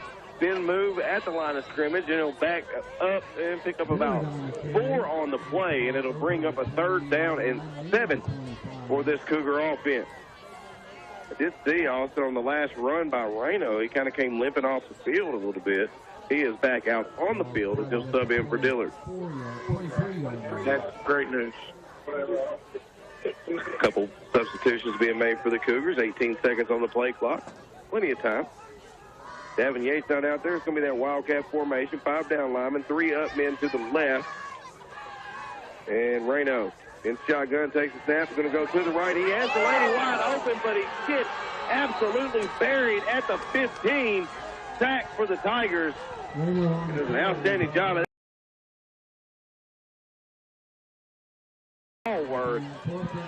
Reno had Delaney wide open, just didn't have the opportunity to throw the ball to it. I think he saw him maybe just a hair late, and by that time, if he had made the throw, it would have probably been tipped and picked off, but very unfortunate there. So it is 21-14, the third straight punt coming up for the Cougars. It's Batten. Batten punts it high away. Ball's at the 35 to the 50. And it'll roll actually into Tiger territory around the 46-yard line. Cougars fans were upset about something. Off. Did you see what went down? All I saw was, there is a flag. So I saw a Logan player knock the Hopkinsville player down. So let's see what we got going on. The referees are discussing amongst one another. They're pointing at Delaney, but I think they're just asking what they want to do with this. So, still waiting on the referee to make the signal here. As it stands, it'll be at the 48-yard line. Unsportsmanlike? And that's going to be a 15-yarder from the spot. So that's goes for the 48 all the way to the 33-yard line. Yes. Good break for the Cougars. Good break for the Cougars. So unsportsmanlike. So that must have been what it was, kind of a cheap shot type of hit on the play. Because, like I said, a lot of Cougar faithful got up pretty upset after the play. Yes. It'll be shotgun formation for Moss. He found Mercer a lot, big moment, but this is the 1st and 10. Sends 2 men in motion to his right. Both get set on the right side at the tight end position. This time they send Mercer in motion. They hand it to him on the jet sweep. Makes the cut at the 35 at the line of scrimmage and is drugged down from behind. That time by, I believe that is Zane Batten. And this time losing about 2, maybe 3 on the play is Mercer. Very good job by Batten. And we've called his name tonight on a lot of, I know he had the touchdown, but a lot of, effort plays. Yes. He's made a lot of really nice blocks, really nice tackles tonight from the senior. Yeah, absolutely. Set up the big Butler touchdown to start the game with a nice block. Here's Moss in shotgun, then man in motion. Now they hand it to Jackson. Jackson fighting across the line of scrimmage, and he's going to pick up positive yards as he drives it to around the 40-yard line, just shy of the 40. So it's still going to be 3rd and long. It'll be about 3rd down, and we'll call it a long 6 on the play here also. 3rd and 5. Gave him 7 on the run. So it'll be Tigers looking at their 3rd down, 2:25 remaining before halftime. They're trying to tie this game after they scored the last drive with Mercer in the end zone. This time Moss in shotgun. To the right, to the left. They get a late play call blown in. Man in motion for the Tigers. It's undergoing to the left. They hit the motion man, and they're making a beautiful open-field tackle. Zane Batten. He is all over the field tonight, Mr. Pogue. Very nice play. He read it immediately, made a nice break, and that shifty receiver, number 18, man, he's really made a lot of people miss. Very good job by Batten to get him to the ground. Great form tackle. Deshaun Matt and Zane Batten have been going back and forth all night long. Matt gets the 3-yard pick or 2-yard pickup, but needed 5 for the 1st down. So let's see what the Tigers use. Like it'll be a punt formation for the Tigers with 1:26 and counting on the play clock. They might not even snap this one, take the extra 5, Austin. And that's exactly what Coach Clark and the Tigers decide to do. They'll take the 5 yards. Just run it down as much as you can. Cougars have a couple timeouts, but you figure depending on what this punt return does, it kind of be the decision that Coach Todd Adler makes. Is he's got to understand the Tigers are going to get the ball to begin the second half. Yes, and you want to see what you can get here, but you don't want to do anything too crazy and offer up any chances for a turnover, maybe some points for them. You want to go into the halftime with the lead at least. So it is Zach Moss back to do the punting duties. He had a big leg on his first punt of the game. This one a little shorter, comes off the side of his foot, going to bounce around the 40-yard line. Even shorter than that. Wow, that was a good break for the Cougars. I mean, they had Holloway sitting at the 20, and they punted him about 23 yards short of that. So see where they end up officially marking this one at. We'll call it the 42-yard line. It's the Cougar 42. So a shorter field to work with. You do only have 1:11 left to play in the half. Cougars do lead by 7. You may try just a quick run play, see if you can get a big chunk out of it. Maybe take your time out there and start working your offense. Yeah, that's what you look for, and you do have the 2 timeouts to work with, too. Yates takes the shotgun snap. Blitz is coming at him. They do hand it off to Reno. Reno comes to the middle of the field. He picks up a block set by Blackford. He gets to the 40. Falls forward around the 35, and that's exactly what you were looking for the Logan County Cougars, trying to get the points on the board before halftime. 1:04, the clock will stop as they move the chain. The Cougars already on the offense, on the line. To the left, to the right for Yates in shotgun formation. Clock running under a minute. This time, fakes the handoff. Throw it out to Dillard. Dillard tries to make a first man miss, and he cannot. Outstanding tackle by Mercer. As I believe he stopped Dillard in bounds even for no gain, and the timeout will come from head coach Todd Adler. And he is not happy. He wanted him to get out of bounds. Don't try to make them too many moves. Get upfield. Get out of bounds, get what you can, try to save what you can on the clock. Absolutely. So there's going to be 2nd down and 8. Timeout here by the Cougars. With 47 seconds remaining, they're trying to put some extra points on the board here before halftime. And Austin, they're going to send back out the offense, so we'll just keep it right here. It was more of a time, let's stop it, than it was hey, we need a break. So Cougar offense already back out there. They're out there with Delaney to the left. Hinton, slot receiver to the left. Butler, lone receiver to the right. He scored a touchdown tonight. Dillard, the slot receiver to the right. It's Yates. And shotgun with Reno beside him. They send Dillard into motion. Make the pop pass to him. Get it to Hinton on that little shovel pass. Patton scored off that play this time. It is absolutely blown up in the backfield. It's going to bring up 3rd down and 11, 35 seconds to play. Cougars need to hurry up here. So Davin Yates gets stripped to the right, 1 to the left, takes the shotgun snap. Looking to his right. Pass time, great blocking by his line. Now rolls to his left, cuts out, and dives out of bounds. How close is he going to be to this 1st down marker, Austin? Got 18 seconds on the clock.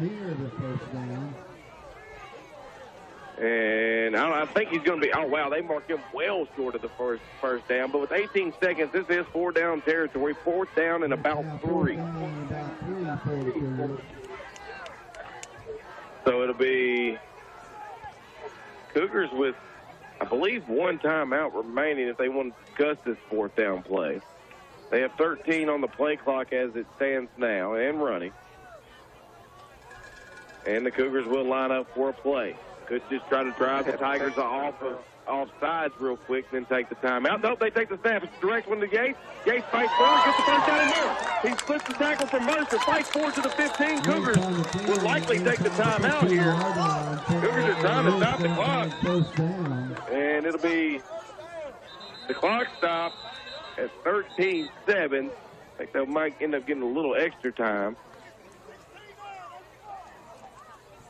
I think we're going to get 16, I think, something on the clock. I missed the rest of it, but about an extra 3 seconds on the clock.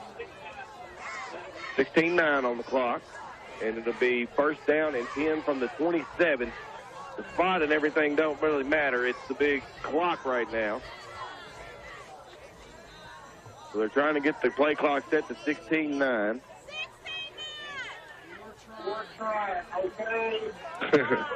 Billy Joe. Biggest pressure on him all night to get this clock as everybody's yelling at him. But he's a good job. He'll do a good job. That .9. But nonetheless, it looks like the Cougars right here are going to spike the ball to try to stop the clock here, Austin. And then you're going to have about a play or two to try to get into the end zone. That spike, 15.2 when it's all said and done. And now the Cougars will have 2nd down and 10. Ball on the 27-yard. That's not the 27. That's going to be the 15-yard line.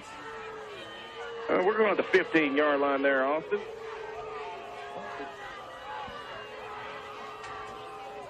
So it should be 2nd and 10 from the 15-yard line. Okay, that's where we're at.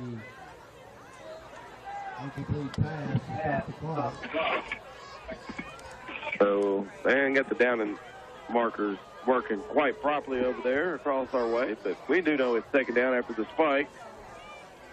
And the Cougars and the referees are discussing something, so this 3-second play clock is not going to matter because the referees will have we're discussing something with Coach Clark. So they are going to get it to second down.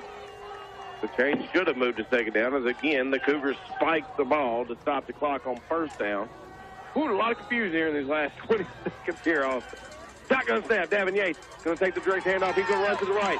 Breaks the tackle and gets to around the 11-yard line. Gain of 4, but it's not going to be enough for the Cougars to get out of bounds, so they have to use their third and final timeout. And the Cougars get the ball at the 11-yard line. They'll have it third down. Not necessarily a big deal. Third down and short, but it'll be the ball on the 11-yard line with 8 seconds to play here in the half. Timeout, Logan County. Let's see if they can put some points on the board before halftime. You're listening to High School Sports on WRUS. At Logan Aluminum, we strive to attain excellence through teamwork. Our team-like structure calls on each employee to perform their job with skill and precision. When we do this, we are successful. These lessons are learned in high school sports every day. Logan Aluminum salutes our young athletes and is proud to sponsor this broadcast of high school sports on WRUS. We're Logan Aluminum, and we're committed to our community.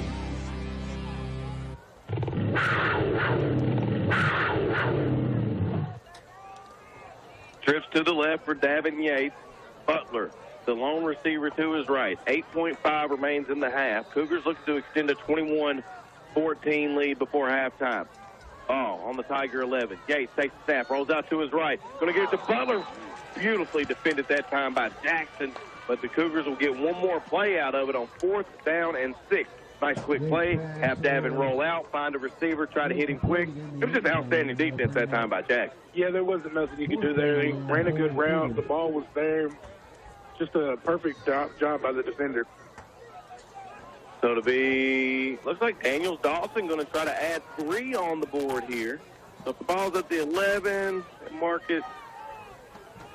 So it looks like, let's count it up, 28-yard field goal. Butler holds, kick on the way, and Dawson never came off the ground. And then we're going to have a late hit by Blackford.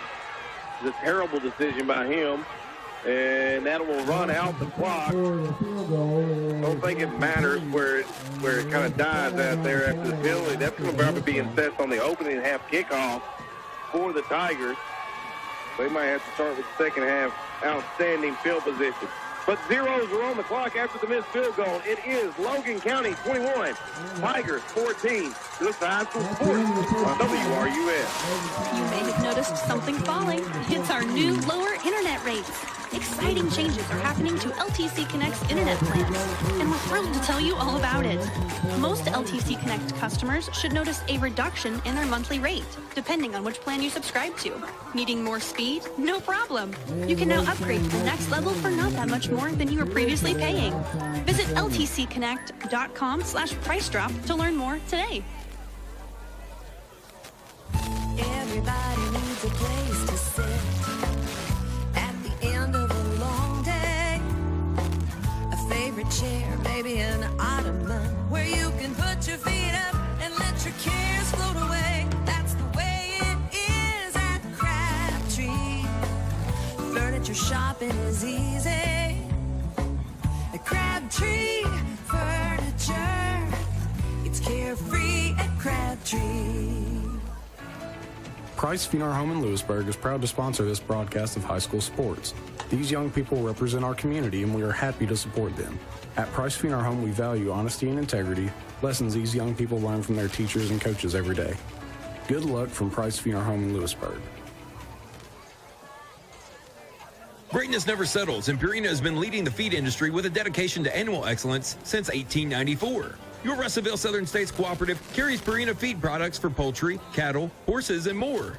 Let their experts help you select the right feed and replacement mineral plan to keep your animals healthy and growing. Whether you need feed for pets, chickens, pigs, rabbits, horses, or cattle, your Russellville Southern States team can help you find the best nutrition program for all the animals you care for.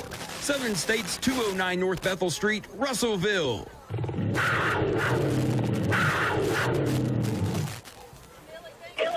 Welcome back to Logan County High School.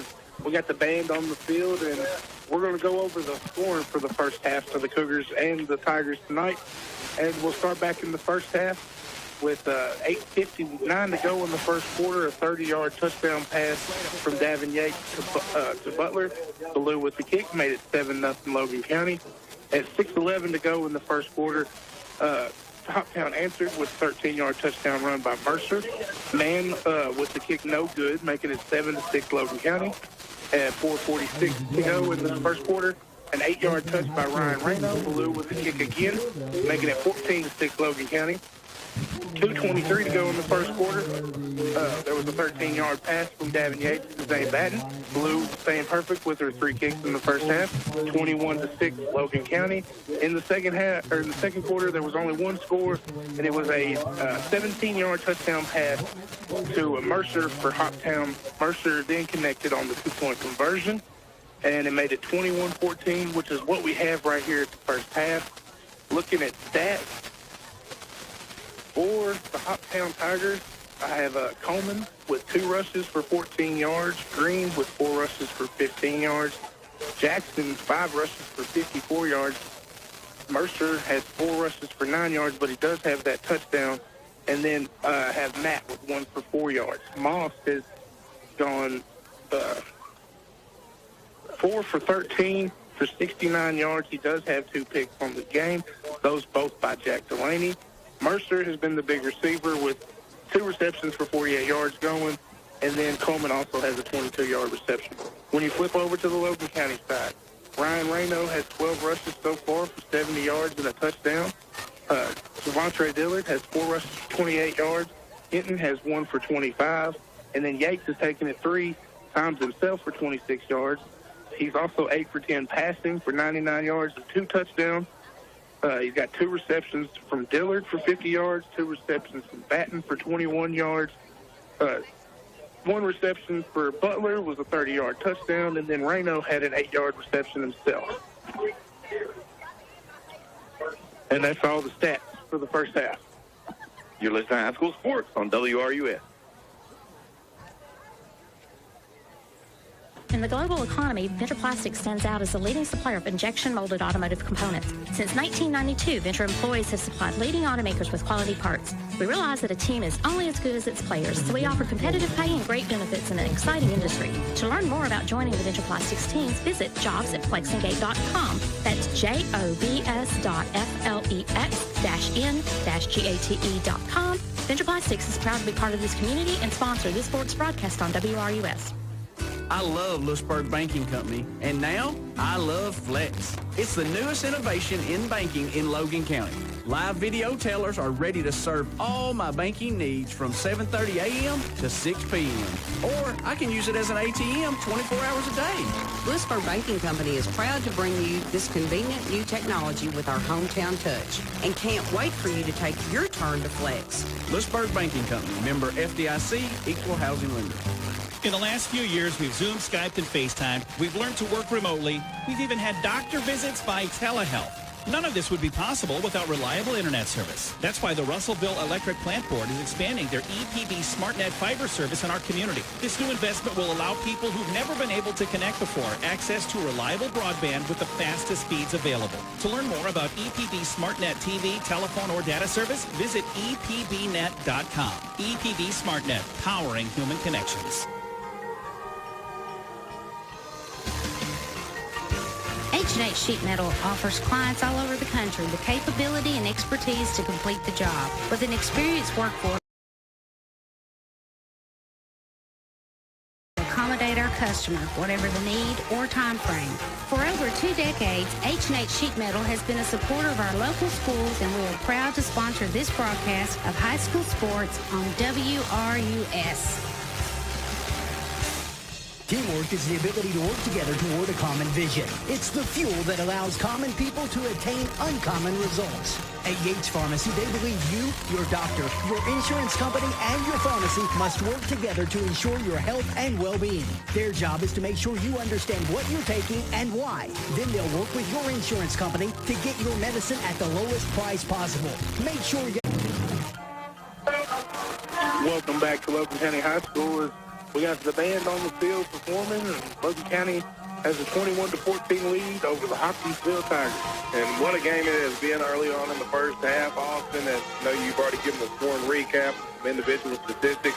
78 having a big game right now for the Cougars through the air, but I think the run game, it came out kind of a little shocker early. You know, we had Corbin start the game, and we thought we may see that here on senior night. Hands the ball off to Ryan Reno, but then you went into that Wildcat offense. And then, while we have a little more time to break it down, you get your same 5-down line. Then coming right off the left guard or the right guard, depending on how they line up, you have a heavy set. Almost 2 extra linemen. You have a tight end as well, kind of lined up in a line right behind them, a couple yards off. Then you're giving a direct snap to either Dillard or Reno, and they found a lot of success on the ground through that formation tonight. So an interesting wrinkle. We saw the wrinkle last year of the diamond formation get debuted in this game. This year, we're going to see a little bit more of the Wildcat offense, if you will, for lack of a better term. We'll call it the Cougar offense, but I thought it showed a lot of promise here in the early first half. And it's kind of like he modified last year he modified the diamond formation, and now he's kind of modified that diamond formation and mixed it in with the Wildcat formation, getting it straight to the running back with a total of 8 blockers trying to lead the way right there at the line of scrimmage, and it's been very effective for Logan County. They have kind of started to get an idea of what's going on, and then Logan County hit them with a big reverse and that pop pass on the inside. They've done a lot of good things from this formation tonight. We even saw Ryan Reno roll out to the right, try to make a pass earlier in the half. That's something that we hardly ever see from Ryan. Yeah. He's usually only running, but out of that formation, you can do a lot of things, like have Ryan Reno roll out and make the surprise pass. Nobody's expecting that. Oh, that's the type of things you're looking to do in this type of game. It is, and then, of course, for the defense, I thought they played extremely well. You come up and you force 2 interceptions. Delaney with both of the interceptions. A couple breakdowns against Mercer. Sometimes when you have elite athletes out there, they're just going to be able to make a play. I think that was the case on the first touchdown, that 13-yard run he had, where he was able to get into the end zone. Made a couple players miss in the backfield, all through the races, knows a burst of speed, gets it into the end zone, diving in. The pass play where he caught the touchdown, Austin, I thought it was actually well defended by Cade Wall, but Wall, when the ball came into the air, lost track of the ball, kind of misplayed it. And then it comes down with Mercer in the end zone. The big 2-point conversion later, and we're at 21-14 at halftime. And, you know, for all things considered, exactly the game I thought we would see, you know, early on in this football game. So a lot to be worked on, a lot to be even talked about what we can think about what the Cougars can work on, and we'll do that after this quick break. When we come back, we'll talk about what the Cougars need to do to try to extend and maintain this lead and come out of district play 1-0 on the season. You're listening to High School Sports on WRUF. Roy's Barbecue on Sarah Lane in Russellville always gives their very best when it comes to preparing the best home-cooked food in the area. Whether it's that delicious barbecue they're famous for or that delicious catfish or fried chicken with all the trimmings. Roy and all the personnel encourage all of the young people representing Russellville and Logan County High School who always give their very best, whether it be in sports, band, cheerleading, or education. Good luck, Panthers and Cougars, from Roy's Barbecue on Sarah Lane in Russellville. At Auburn Banking Company, we've proudly served our friends and neighbors since 1929. We focus on the needs of local families, farmers, and businesses with local decision-making.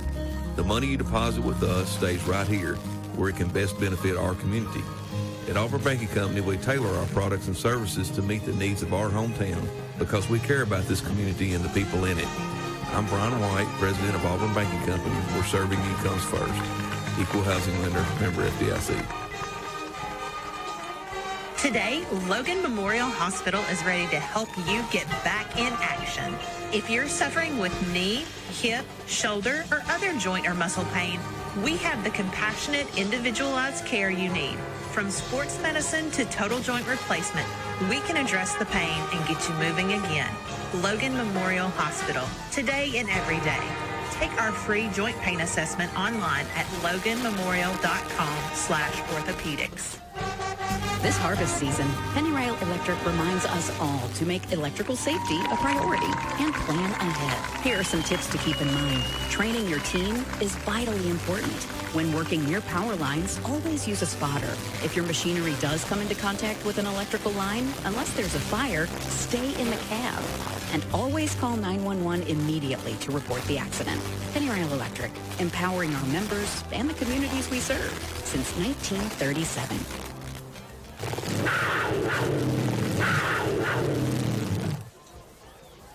And doing a phenomenal job as they wrap up their halftime performance here at Logan County High School on senior night, where the Cougars are on top of the Tigers 21-14. It's been a well-played first half, defensively and offensively. Austin, if you look at the offense, they start off absolutely red hot, 3 for 3 touchdowns. Since then, it's been punt, punt, punt, turnover on down.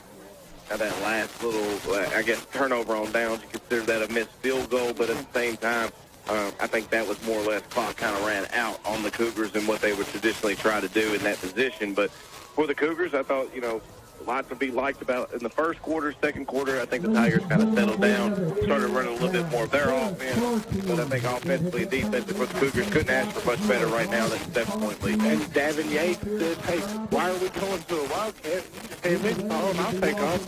He kind of took over that last drive with 3 big rushes, got 26 yards on those rushes, leading the team down, nice pass. He looked very good tonight. You never know what they're going to come out doing in the second half. They've shown so many looks tonight. Logan County had a very good, efficient night, except for those very few drives in the second quarter. Look to get back to the things that was working right in the first quarter. Yeah, and I think that was the run game, the quick passing game off some of the play-action plays for the Cougars. I thought that was looking really good. I think offensively for the Cougers, you're fine. Keep the ball on the ground. Keep doing what you're doing. A couple penalties there kind of delayed some drives, set you back behind the chains. You had a little mishap with a fumbled snap. As the ball came off of Ryan Reno's helmet in an odd way that lost a bunch of yards. When you had a second down and 4, turns it all of a sudden into a third down and long. So for the Cougars, I think offensively they're fine. Defensively, I liked a lot of what they were doing. Still got to find number 1. I think that's always going to be the task at hand, to figure out where Mercer's at and how are you going to defend him. They've used him in the Wildcat. They've used him as a running back. They've used him as a wide receiver. And trying to find where he's at all times is going to be huge. I also think Batten's done a good job making some open field tackles. Harper Butler's made some good open field tackles. And, of course, Delaney with those big 2 takeaways, those interceptions. Really drive killers, absolutely, but 2 interceptions tonight on Moss. And I think for the defense, you give up 14. It's kind of an odd 14 to where if you make one play, Peyton Taylor tackles Mercer in the backfield for a 6-yard loss instead of a 13-yard touchdown. Cade Wall tracks down the ball while it's in the air because he plays great man-to-man defense, loses track of the ball in the air. If he finds the ball in the air, he at least deflects it. You're looking at a completely different ball game. So I think both offensive and defense Cougars are fine. And then also with the defense, Delaney tipped the ball. I think it was him and Holloway did hit both. Both of them had a chance. Delaney almost had 3 in the first half. Yeah. So our coverage has been very good outside of covering Mercer for the first half. But really, we've done a pretty good job on Mercer. He only had 2 catches. He's only ran the ball, I think, 4 times. We've done a good job. It's just that he's been very effective on his little usage that he's had tonight. It'll be the Tigers receiving the open half kickoff when we return. Cougars lead 21-14. You're listening to High School Sports on WRUS. This is David Guyon from Riley White Drugs in Russellville. Since 1959, we've provided Logan County the best in health care from prescriptions to home medical equipment and more. This is Carly. In 1991, we acquired Clinic Pharmacy in Bowling Green, and in 2017, added Clinic Pharmacy Franklin in the Graves Gilbert location there. All 3 of our locations offer immunizations and handy drive-through services, interactive apps for refills, and the ability to notify you when your prescriptions are ready. We are Riley White on the square in downtown Russellville. At Logan Aluminum, we're committed to our community. We're happy to support our young people by sponsoring this broadcast of high school sports on WRUS. Every day, Logan Aluminum operates using principles and values expected of each team member to ensure our company is successful. Just like a sports team, all our team members play a vital role in our success. Best of luck to the Cougars and Panthers from Logan Aluminum. Scott Waste Services is proud to be the exclusive provider of residential, commercial, and industrial garbage collection for all of Logan County, including the cities of Adairsville, Auburn, Lewisburg, and Russellville. We are glad to be a part of this great community and happy to support this broadcast of high school sports on WRUS. For all your waste disposal needs, call Scott Waste at 270-783-4016. Life is busy. We get it. That's why at First Southern National Bank, we are launching a new experience for customers. Our drive-thrus are being replaced with full-access banking lanes that utilize new technology to give you greater convenience. You can now do almost everything you could do inside the bank or at the ATM, all from your car. Tellers are available via video to assist you if needed, and bank services now have extended hours. Learn more at fsnb.net. Member FDIC, Equal Housing Lender. At Summers & Son Funeral Home, we care about the people who live and work in our community, especially the kids. A good education is essential in today's complex world. If we all make an effort to promote our local schools, it will result in a brighter future for our entire area. This is Britt Summers at Summers & Son Funeral Home, committed to serving you with kindness and compassion, and proudly rooting on the Cougars and Panthers every step of the way.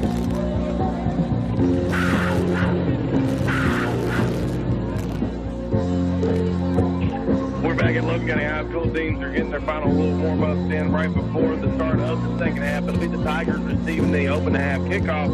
They have an opportunity to immediately try to even the score 21 apiece. The Cougars do hold that 7-point lead, but Austin, what a beautiful night for football. I think I looked at the weather just a moment ago. It was around 62, and I mean, you just can't ask for better weather. 61 right now, Austin.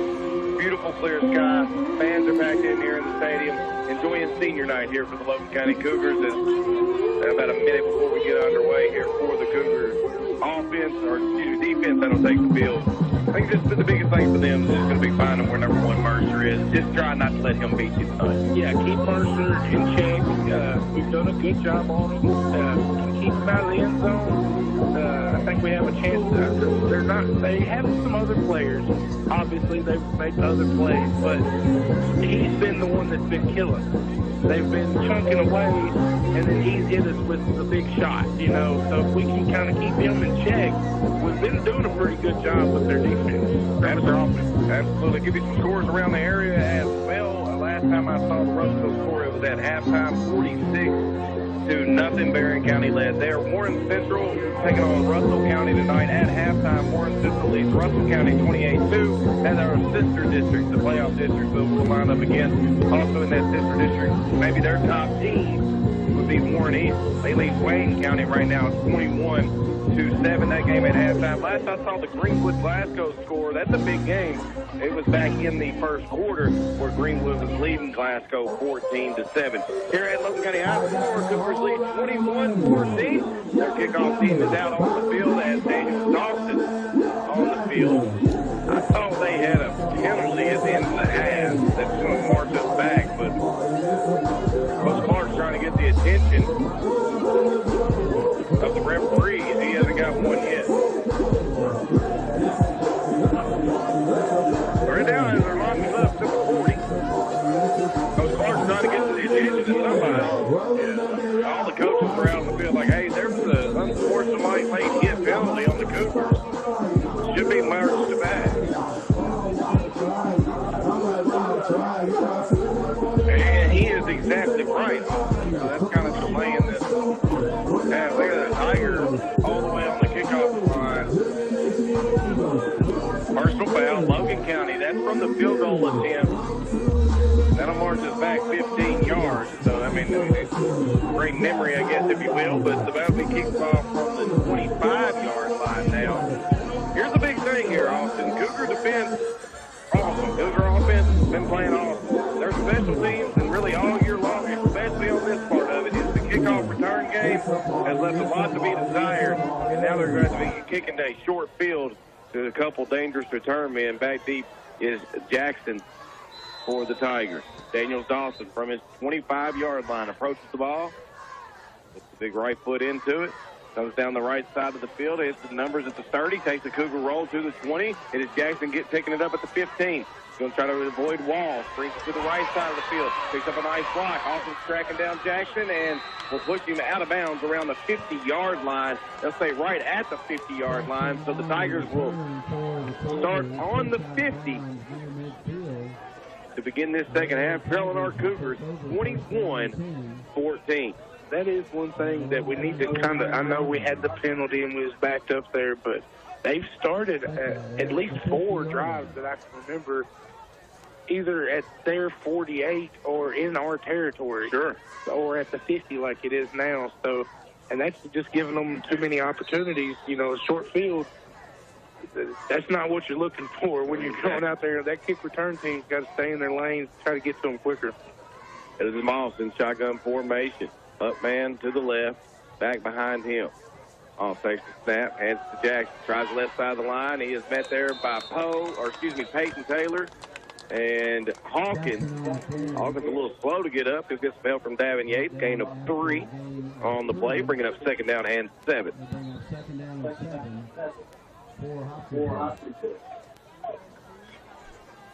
Kind of slowing the offense down a little bit here is Coach Clark. Cougars. Looks like they're going to try to send pressure to the right. Moss takes the snap, hands the ball off. This time it's Jackson on the left side. And met there by Hawkins, but at the 40, and that's going to be right at the line to gain. That was a big hole down the left side, Austin. Did you see who opened it for him? It looked to be their guard and center double teamed and then moved up to the linebacker. Yeah, you could have drove a truck through that hole, and the kid running in there is itty-bitty, so he hides himself well around all the blockers, and the defenders can't really see to where they need to get to. Very nice run by the young man. So Moss is shotgun formation.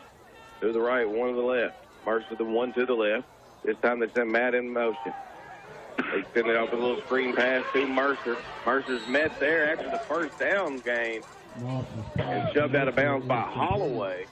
That time they used the motion man as a lead blocker. All 5'3" of him got into the Cade wall for our Cougars. So first down, 10-yard pickup. And they're marching the ball on our Cougars here. Ball now on the Cougar 30-yard line. Just a little kind of screen pass to their playmakers. And it'll be Moss in shotgun formation. Takes a step high, but he brings it down, gets it to Jackson. Jackson tries the left side, finds a big hole there, and they're finding something they like.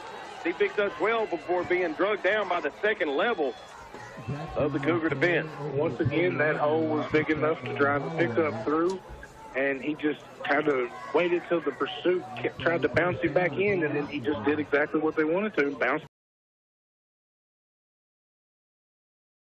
In the premiere back here on this drive for the Tigers. To the left, one to the right. Long man to the right, all the way at the numbers. Ball on the left hash here for the Tigers.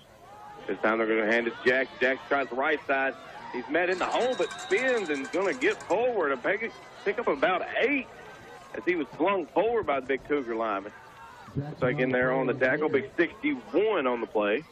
Yules, they had a couple big plays in the first half. And Hopkinsville's being very smart right here, not trying anything too fancy. It's worked. You just run left, run right, run left, run right. On our first drive, just being very efficient with everything they call. I'm a big believer, if it's not broke, don't fix it. Right now, the run game is working for the Tigers. Moss moves the man in motion, hands the ball off to Jackson, tries the middle of the field. This time he's met in the hole, fights forward, but is drugged down by Poe, who initially got his big arm on him. Kind of just held on as the Cougar pursuit jumped in for a short gain. So it's going to bring up third down and we'll call it 2. Ball on the 12-yard line of the Cougars. Big third down coming up. Big time run play here. They've been doing a lot of zone blocking. You got to really get in there. The defensive tackles need to try to disrupt this, get their hands on the guards, and stop them from engaging.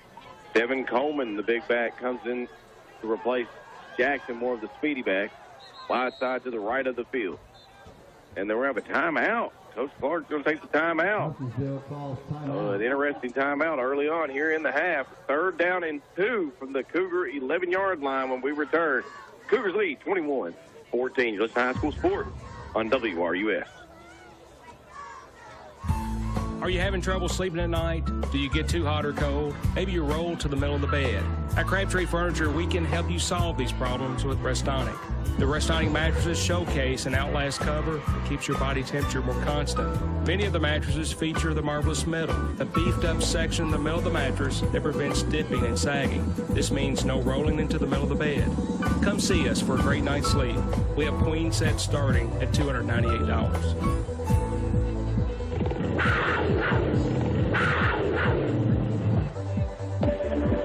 3rd down and 2 on the opening drive of the half for the Tigers. They're trying to claw closer to our Cougars. Cougars with a 21-14 lead. Ball on the Cougar 10-yard line, just outside of it. Ball on the left hash.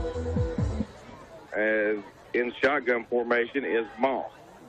Trips to his left, one and up man behind the tackle. Moss with Jackson in the game.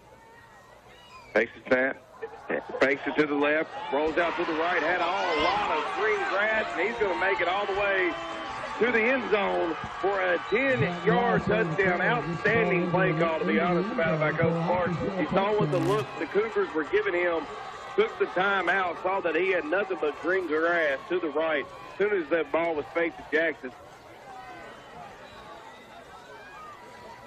and they are now within one of our Cougars, 21-20. Here's just a little trickery. They have the entire line on the left hash. They have a center and Mercer in shotgun to receive the snap. They'll break away from that to go to kick the PAT. They'll run their kicker from the right side of the numbers all the way inside. And lining it up is Matt. 4 seconds on the play clock. They take the snap, holds there, good. And the kick is almost to the baseball field, and it is good. As the Cougars are all knotted up with the Tigers. 8:39 left to play in the half. You're listening to High School Sports on WRUS. At H&H Sheet Metal, we recognize the tremendous lessons our young people learn by participating in high school sports. Lessons in teamwork and accountability, hard work and perseverance, and finally, how to win and lose with grace. These lessons will be applied every day of their adult life. At H&H Sheet Metal, many of our employees are former athletes because they continue to put what they learned into practice. We are proud to support our local schools and proud to sponsor this broadcast on WRUS.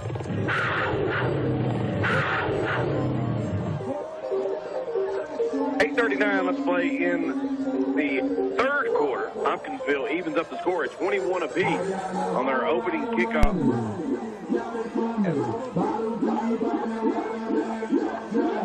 And now Logan County, whose offense kind of stalled out, to be honest about it. So 3 touchdowns. They'll have 4 straight punts, 3 straight punts, and a missed field goal on their last drive of the game, or the half, excuse me. Here comes approaching the ball is Moss, puts the big boot into it. He gets to the left, that's Dillard, excuse me, ball's on the ground. See who got it. Tigers don't look too excited, so I'd say the Cougars maintain possession. And so the ball on the 20-yard line, it's been about the average starting field position for the Cougars this game. About what we've got, and I think that's the second or third fumble on the, or not fumble, but putting the ball on the ground, yeah, just having ball touch the ground, yeah. Luckily, we've gotten back on it each time, but you can't keep doing those. Can't keep giving those opportunities out there. So Cougars are running their offense back out, more of their base traditional set. They've had 2 backs aside Yates tonight. That's Dillard and Reno. Reno to the left. This time they send Batten in motion. Hand it off to Dillard. Dillard comes in the middle of the field and then tacking down high and hard. pickup of about 2 on the play. I know the refs don't have a good angle there. Asking about his helmet, it looked like. Like he could have called a face mask on there. Of course, we're not in there with them, so we don't really know. But from our advantage angle, it looked like it. So it'll be to the right, 1 to the left for Davin Yates. Shotgun formation, 2 backs behind it. Yates takes the snap. This time hands to Reno. Reno tries the left side, fighting forward, gets across the line of scrimmage, and then not much more. They end up marking him down as those wheels always keep turning off. They picked up about 3 on the play. So it's going to bring up 3rd down. We'll call it 4. You love to watch him run because he's just downhill. I'm coming at you. Like he's full speed before he even gets to the line of scrimmage. To the left, to the right for Yates, who's shotgun formation. Fakes the handoff to Reno. Going to try the right side. Makes the first man miss. Comes across the 30. Run down there, but it's enough for the 1st down. And picked up about 7 on the play. Needed 4 for the 1st down. Fans getting into it here on a cool night at Logan County High School. Good to see us. 1st down. Get some momentum going. See what we can do here. Davin Yates. Orchestrating the 1st down drive now. As he has 3 to his right, to the left, empty backfield. Yates takes the snap.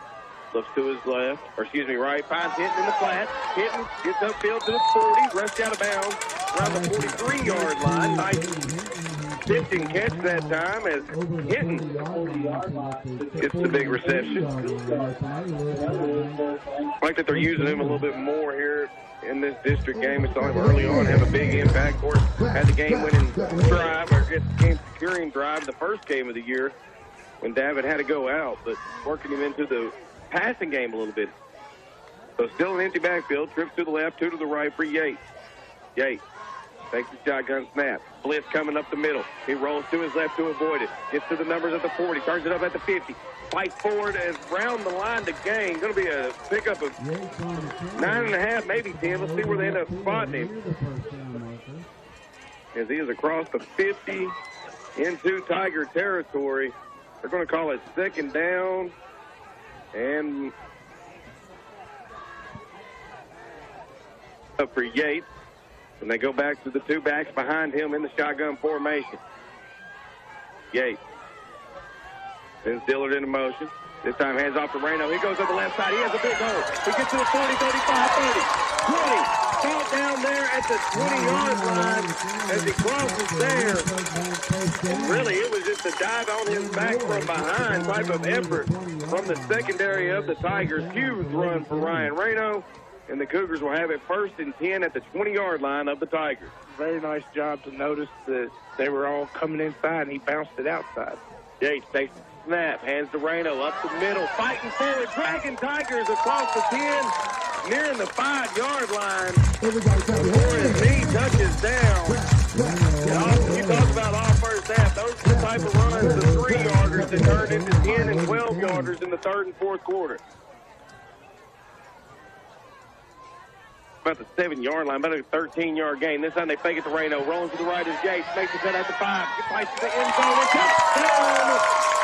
Cougars. Yates takes it in from 7 yards out and recaptures the lead for the Cougars. 27-21. Kyler Blue on for the extra point. That time he kind of faked it. Big run, rolled to his right, had to make a man miss and did so before getting into the end zone, but Davin Yates does it with his feet for the Cougars. Kyla has the snap. Butler's hold is good. Kick is up. It's good. Kyla Blue stays perfect tonight, 4 for 4, and it gives the Cougars a 28-21 lead with 5:19 to play in the 3rd quarter. You're listening to High School Sports on WRUS.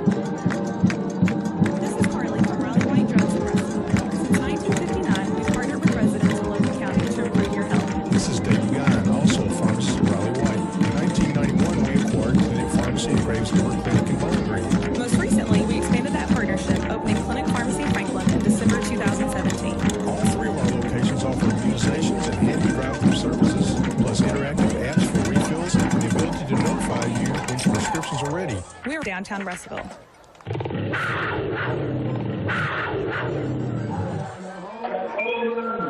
28-21 after Davin Yates gets it done for 7 yards out. A couple big runs by Ryan Reno on that drive. Good first down throw by Yates on that drive to him. It was a really efficient offensive step for the Cougars, who drove it 80 yards and eventually gets a touchdown. Yes, it was. It was real nice. So Daniels Dawson puts the big right foot into it. Kick that's fielded by Jackson. Brings to the 20, cuts to the outside of the numbers at the 30. Puts a little burst of speed on, missed tackle there, and then another flag on kickoff return comes in late. They've had two really good kickoff returns called back because of some blocking the backs and holding. We'll see where this one's at. It's around the 40-yard line. Kind of just overheard the Hopkinsville radio crew said if there's a return, there's a flag, and that's kind of been the case on.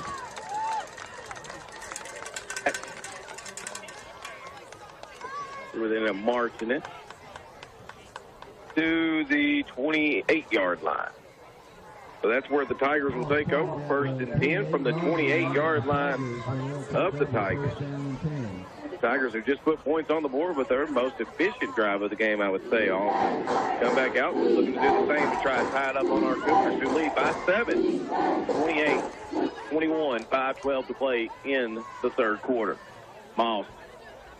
Shotgun formation as Jackson behind him. He's had a big third quarter rushing the ball. They take the snap, hand it to him, tries the middle of the lane. That is not Jackson. That is instead Jarius Green, who does fall forward, picks up about 4. Oh, maybe they keep moving. They're giving 5 on the play. Now 2nd down and 5 for the Tigers. They now bring Jackson back into the game. He was the kickoff return man. Probably gave him a little spell there on first down. Yeah, because he's been their most efficient running back for the night. Trips to the right for Boston. Shotgun formation. They shift the tight end to the right. Now they hand it off to Jackson going right. Jackson trying to get outside the numbers and does so now. He's got shows a burst of speed before being drug out of bounds by Harper Butler around the 50. See where he eventually steps out of bounds. And they're putting him right at the 50. So 17-yard pickup that time by Jackson. And it'll be 1st and 10 for the Tigers at the 50-yard line. I mean, it's not been anything fancy. They've been running the ball with Jackson off to the right, off to the left. To the right, to the left this time for the Tigers. Shotgun formation. Ball takes the snap. This time he's back to pass. Going to throw it in the flat to Jackson high and above his head. He's driven down hard by Hawkins as he misses the catch. And it'll be a 2nd down and 10. Good hit by Hawkins. Good job by Hawkins. Don't give him any chance. Go ahead and take him down. Come back out to fight another day. I was going to say earlier, that was their worst field position they've had to start the drive, but 2 plays later, Jackson's having such a good night that 2 plays later, they're back at the 50. Absolutely. 2nd down and 10. Kind of change it up at times, but surprising that you do it there on 1st down as Jackson's had such an efficient half of running the ball.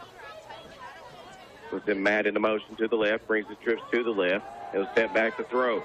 Moss sends it right side this time, and doing a little toe touch challenge is Gavin. He gets the completion. It's going to be a gain of about 5 on the play.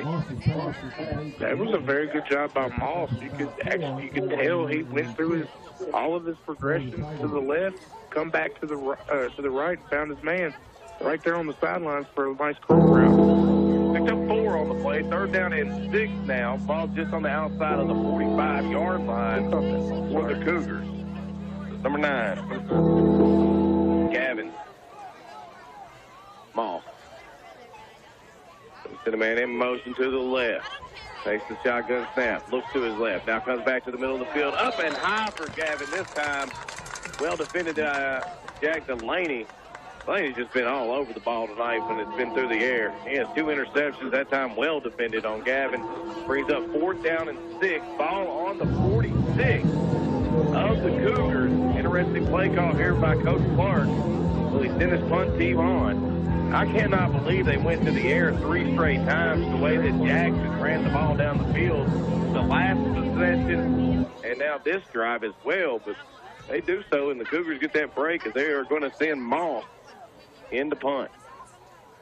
Moss takes the snap, puts the right foot into it. The spiraling kick on a bounce to the 20, takes the Tiger roll, falls out about the 12-yard line. So tough start in field position for Davin Yates and company, but they just drove 180. They'll have to go a little bit further this time if they want to put 6 on the board. It looks like they're marking it at the 12. 12? Where I thought he initially marked him, then now they're on the 10. Yeah, My goodness. That's what I was thinking.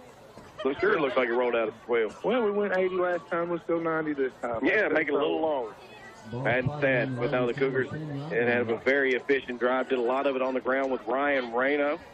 Yates eventually in the last drive got it in the end zone from 7 yards out. And now this will be 1st and 10 from the 10, the Cougar 10. Split backfield for the Cougars. Stiller to the left, Reno to the right. They shift the line to the right. Yates takes the snap, hands it off to Reno, tries to come to the left, to the right, and is hit in the middle of the field, driven backwards. That is just a rare sight to see when it comes to Ryan Reno. That was Dillard. Was that right? I think it was Dillard, yeah. Which he don't get driven back much himself. No. But short gain. Again, we give him a 1 yard gain before he lost his forward progress there. So. Oh, picked up 3. My goodness. Oh, yeah, that was a 2nd and 7 now. So Yates going to send Dillard in motion this time. And it's going to be a quarterback draw. Comes to the middle of the field. There in the 50 where he's rolled out of bounds there. Oh, wow, they gave him a bad spot. They rolled him out of bounds around the 44-yard line, but there is going to be a flag down at the 30. Let's see what goes on here. That was Delaney with the block out there, and from the angle I had, it looked like he did a great job with the block. He had his hands inside. Very good. I don't know. He must have seen something we didn't see. The run was so good, though, that even after marking it back, it doesn't give the Cougars a first down. So it ends up being, about a 8-yard gain for Yates. This time they go up the middle. A bunch of players jumping on the backs of other players, and it's going to be a no gain eventually for the Cougars. I believe that was Reno again. It was. Bring us 2nd down and 10. No gain on the play for the Cougars. 3 to the left, 1 to the right for Yates. Blitz coming off the left side. They hand it off, fake it to Reno, and it's Yates rolling out and throws it away and nearly picked off. The closest player in the vicinity was Jackson.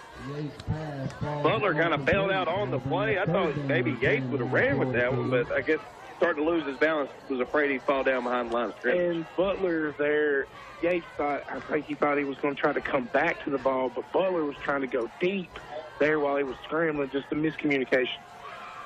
Trips to the right. Yates looking now at 3rd down and 10. Takes the shotgun snap. Fakes the handoff to Reno. Rolls to his left. Goes deep down the middle of the field. Has Batten, but underthrew him. Batten makes the play. Get it away by Brandon Thomas, who is having a monster night defensively. He comes up big once again here on offense. Giving the Cougars the first down. Ball goes to 19. That's a long game. 38 yards. 38 yards through the air. Good catch by Batten. Shotgun snap. It's Reno coming down the right side. Spikes across the 40-yard line, nearing the 35. Reno going to pick up about 5 on the play. 6. He was 6, yeah. So ball on the 38-yard line. Batten, Dillard, Butler trips to the left. Delaney to the left. Butler, the lone receiver, to the right. They hand it off to Reno. Reno cuts off tackle.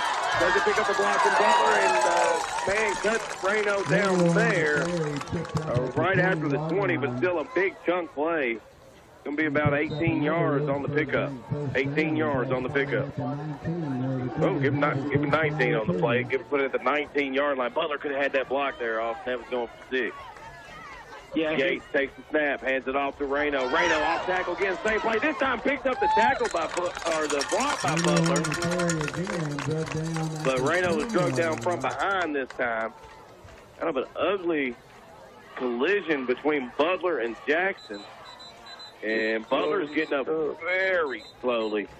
He was blocking Jackson that time, and then from behind where Reno was drugged down, kind of undercut the backside of Butler. He is down. We will take a quick break as they attend to him. Cougars lead 28-21. Ball will be a second down in inches when we return. You're listening to High School Sports on WRUS. Have you noticed some changes at your local First Southern National Bank branch? We are replacing our drive-through lanes with Fab lanes, full access banking. You can now do almost everything you could do at the ATM or inside the bank from the comfort of your car. Deposit checks, withdraw cash, make loan payments, and so much more. Video tellers are available to assist you when needed. Banking is more convenient than ever with First Southern's Fab lanes. Learn more at fsnb.net. Member FDIC, Equal Housing Lender. At Price Funeral Home in Lewisburg, we strive to provide you with professional service at a time when you are most in need of capable and compassionate support. As an independently owned funeral home, we are committed to providing you with an affordable, quality service. Price Funeral Home has proudly served the people of Lewisburg and Logan County since 1948 and would be honored to serve you. For more information, visit pricefuneralhome.com. Thanks for listening to WRUS Russellville.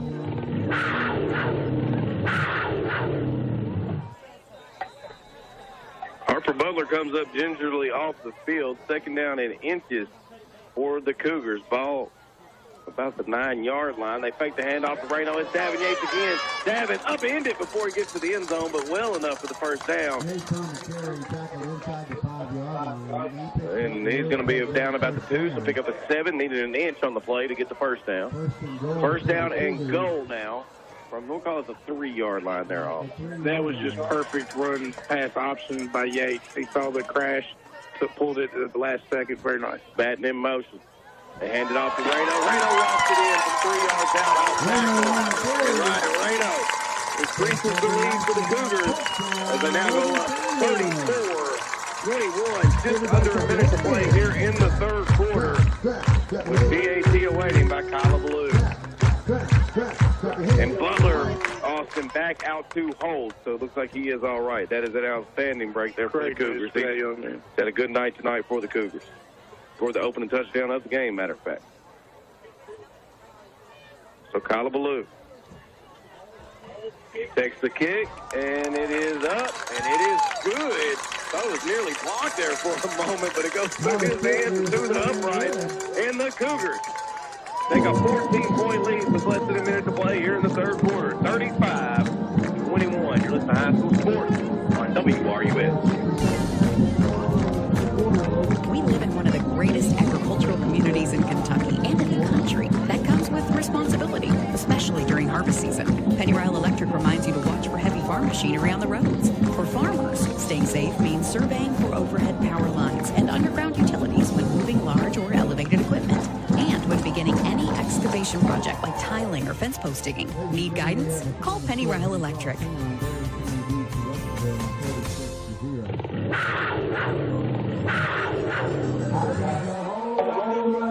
35-21, 57 seconds to play in this third quarter. Cougars take a 2-touchdown lead for the second time this game, Austin. And that time it was done by the legs of Reno and Yates.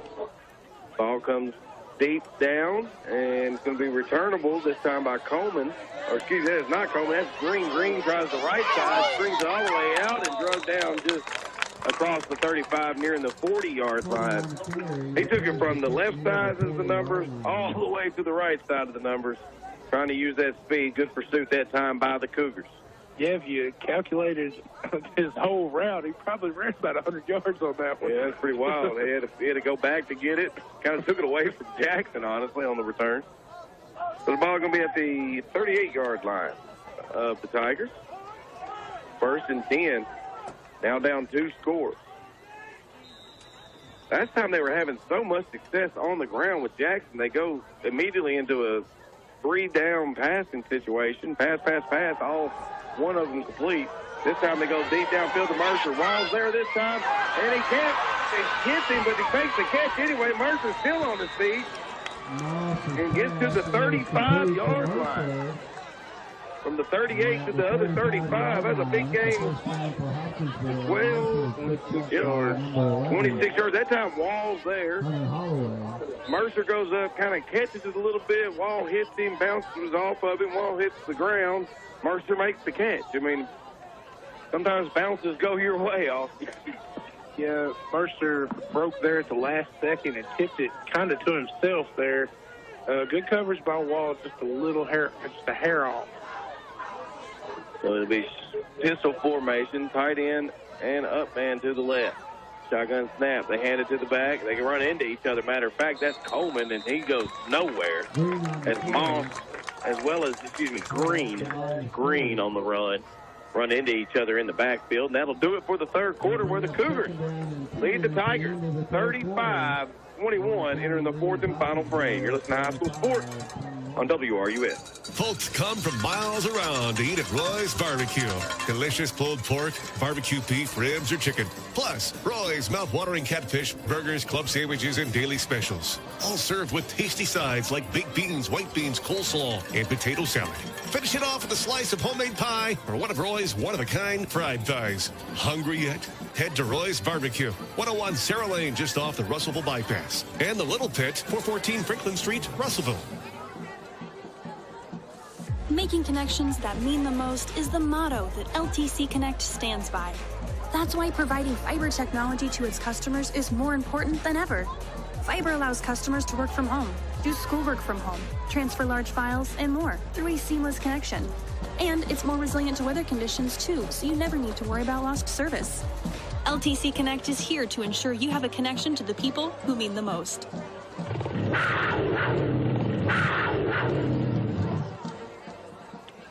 Second down and 10 to go for the Tigers after what was a dominant performance by the Cougars. Tigers in the third quarter opened it with a score. Then the Cougars go back-to-back to get their 2-touchdown lead back, leading 35-21. First play of the fourth quarter here as Miles takes the shotgun snap. Drops back, Poe puts some pressure on him, goes deep down the middle of the field. Mercer catches it on the run, and he puts it in the end zone. 35-yard strike from Moss to Mercer is going to bring the Tigers within 8. The flag's down. I'm pretty sure it's going to be pass interference on the Cougs. And it is. They're already going ahead and marking up the 2-point conversion. Touchdown, Mercer, his third of the game. Also, we were talking at that time, he got by Delaney, who has 2 interceptions on the night. But Norton was doing a really good job on him early in this game, especially going deep. Norton over on crutches. Didn't see him limp off a play, but hopefully that young man's all right on senior night. PAT's up, PAT's through, and it is now a 7-point game with 8 seconds gone by in the fourth quarter. Cougars 35, Tigers 28. You listen to High School Sports on WRUS. Today, Logan Memorial Hospital is here for your health. We've been caring for families in our community for generations, and time has brought many changes, but good health remains a priority. So we offer a range of services to help you be your best, with the experience and expertise to care for you close to home, today and every day. Logan Memorial Hospital. To learn more, visit loganmemorial.com.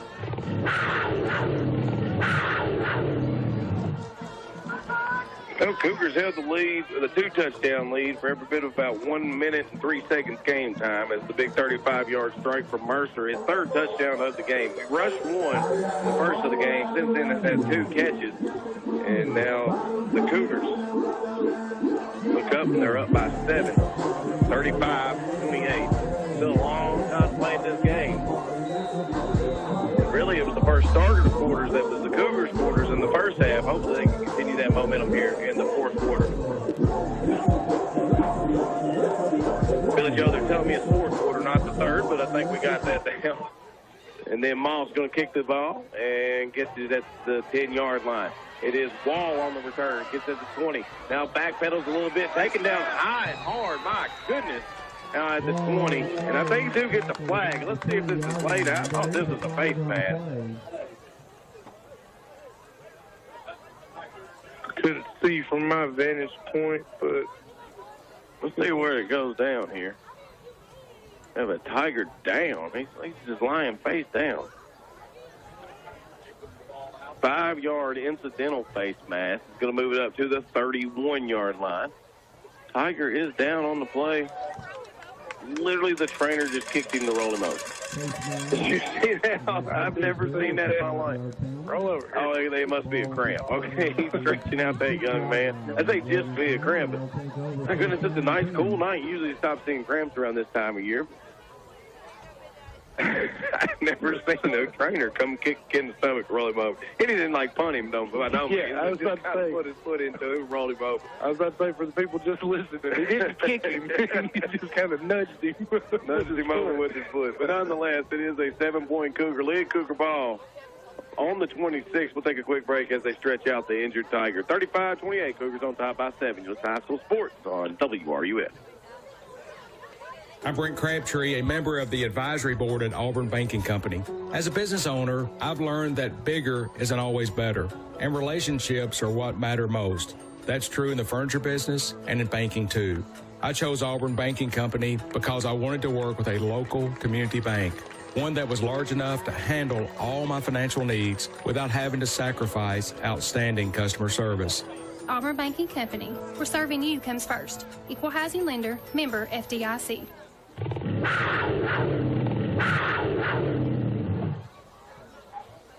35-28, 11:43 left to play in the fourth quarter. Cougars on top by 7, taking over their first drive of the fourth quarter now.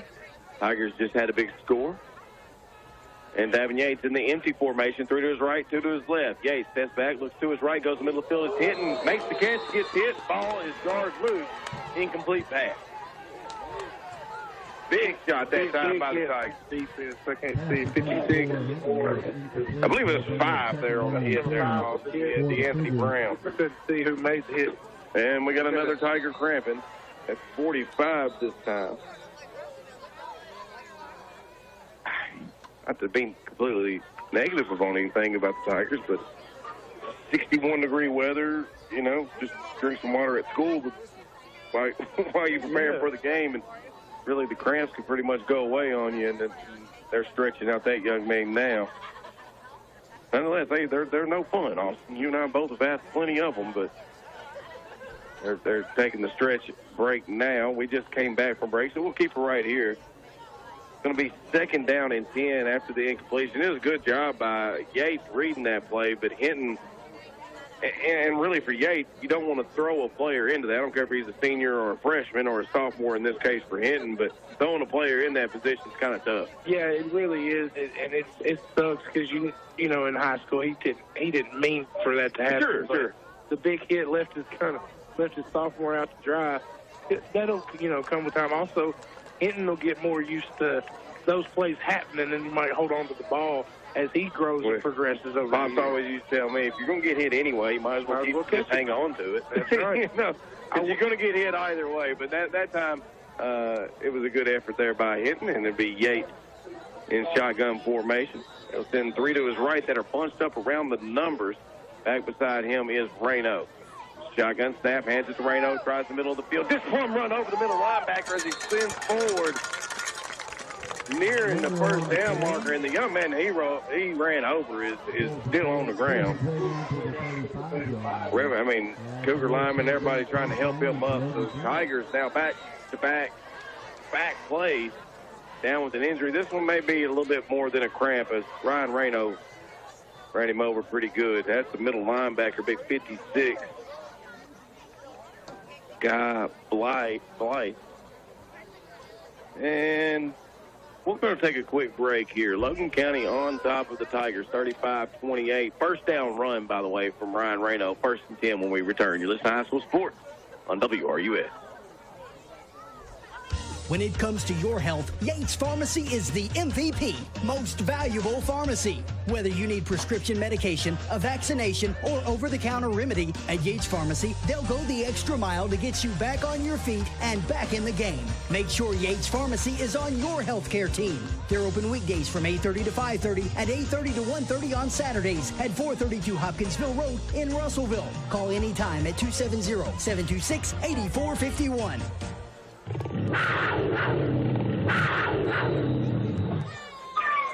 Tiger gets off on his own power. Cougars with the first down and 10. Ball at the 36-yard line of the Cougars.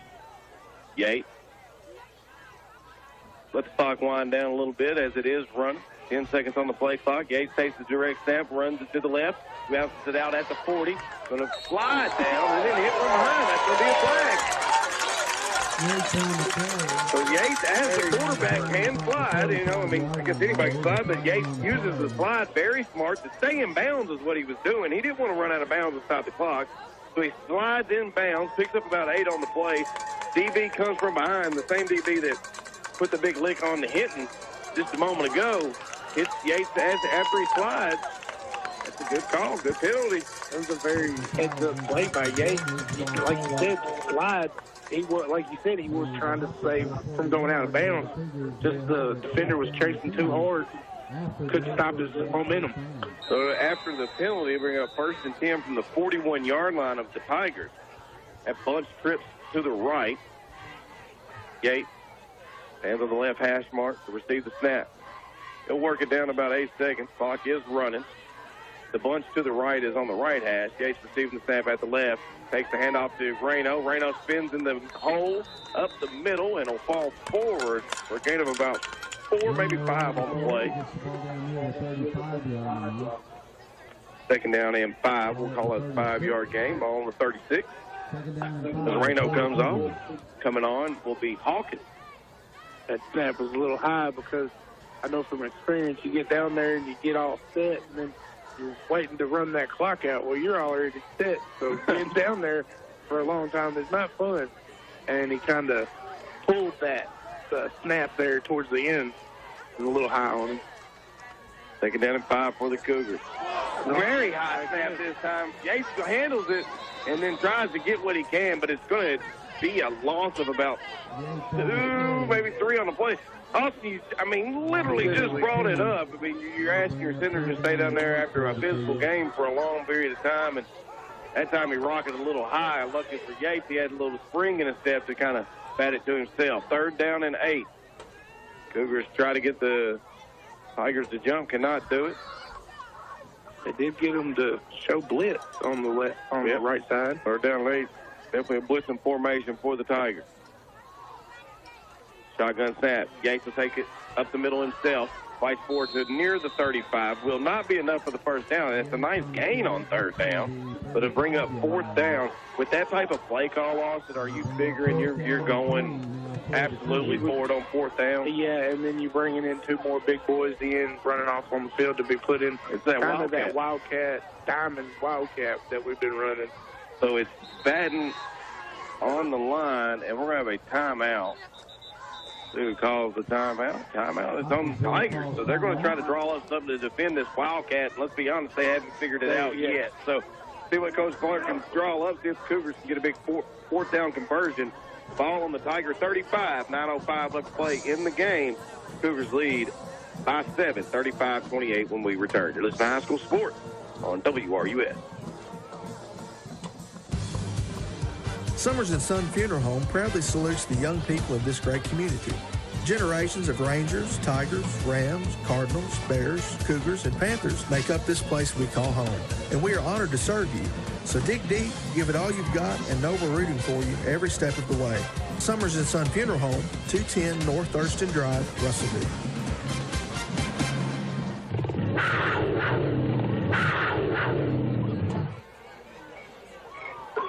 9:05 to play in this football game. Cougars lead by 7, but are facing a 4th down and 4 on the Tiger 35-yard line.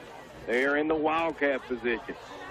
They ran this quite a bit tonight in the first half. Reno takes the snap, draws to the left where his strong side was. It's going to be a wide open hole. He's at the 20, 15, 10, 5. Touchdown, Ryan Reno, 35 yards on 4th and 4. And the Cougars take a 41-28 lead with just under 9 minutes to play in this game. Got a big push from the left side. I mean, that's the strong side. That's the tight end, the 3-up men as well over there. And after he hit the edge, you knew Ryan Reno wasn't going to be caught. You saw it immediately. He was looking at the house, and he took it 35 yards for the touchdown. Blue on to kick the extra point.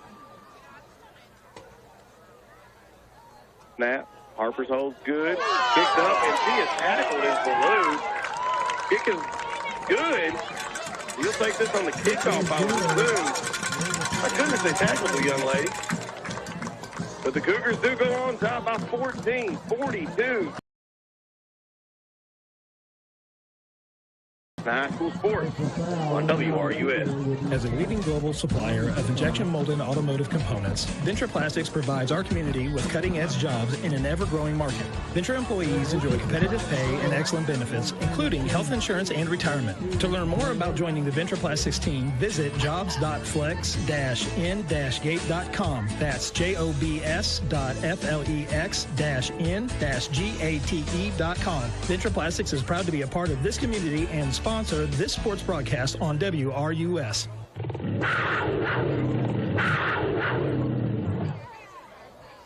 Kyla Blue is all right. She ran off the field under her own power, but she stayed perfect on the night. 6 for 6 on PATs, 42-28. Cougars on top of the Tigers. 8:55 left to play here in the fourth quarter. And that penalty will be assessed on the kickoff, so Daniels Dawson will have an opportunity to kick from the 45-yard line down. Talking about kicking at the Tiger 45. Austin, Coach Todd Adler has never been afraid to kick an onside kick. This might be an opportunity that you do it here. And this type of game, this big moment, that would kind of ice it. I don't want to speak too soon, but change of possession, getting the ball back here would give us an opportunity to ice it. Daniels Dawson, he's going to go back like he's going to put a big boomer into it. Ball's on the 45. Dawson takes the kick, and it's just going to be a line drive right at the 2-yard line. It bounces into the end zone, and the Tigers will take over at 25. Touchback. 20, excuse me. About, not college.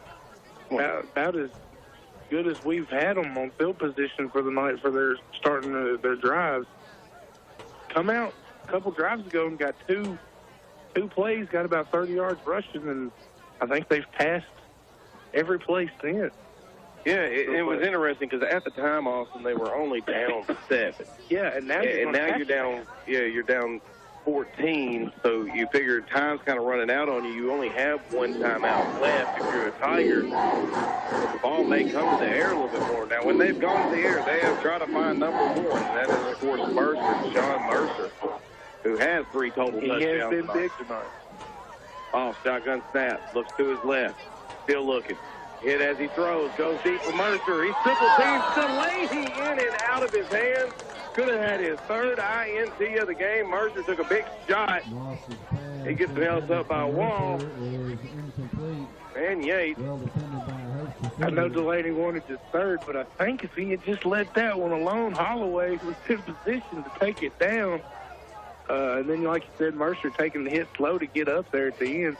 But you saw Mercer, it meant a little bit. I was watching him for a big portion of that play, and he was really going at it. Quarterback was looking at him the whole time. He's ready to try to make a big play for his team right now. So it'll be Moss in shotgun formation, takes the snap, hands it off. This time it's back to Jackson. Jackson tries the left side, nothing's there, cuts it back to the right, and then bobbled up in the backfield by a host of Cougars. Good job on Pursuit that time. Drug that play out to the left as he cut back middle. Pursuit ate him up. I guess the 8 ran him down. Great job. Stringing the play out and stopping him. Brings up a massive 3rd down and 13 with 8:47 remaining in this football game. I think the clock should be running.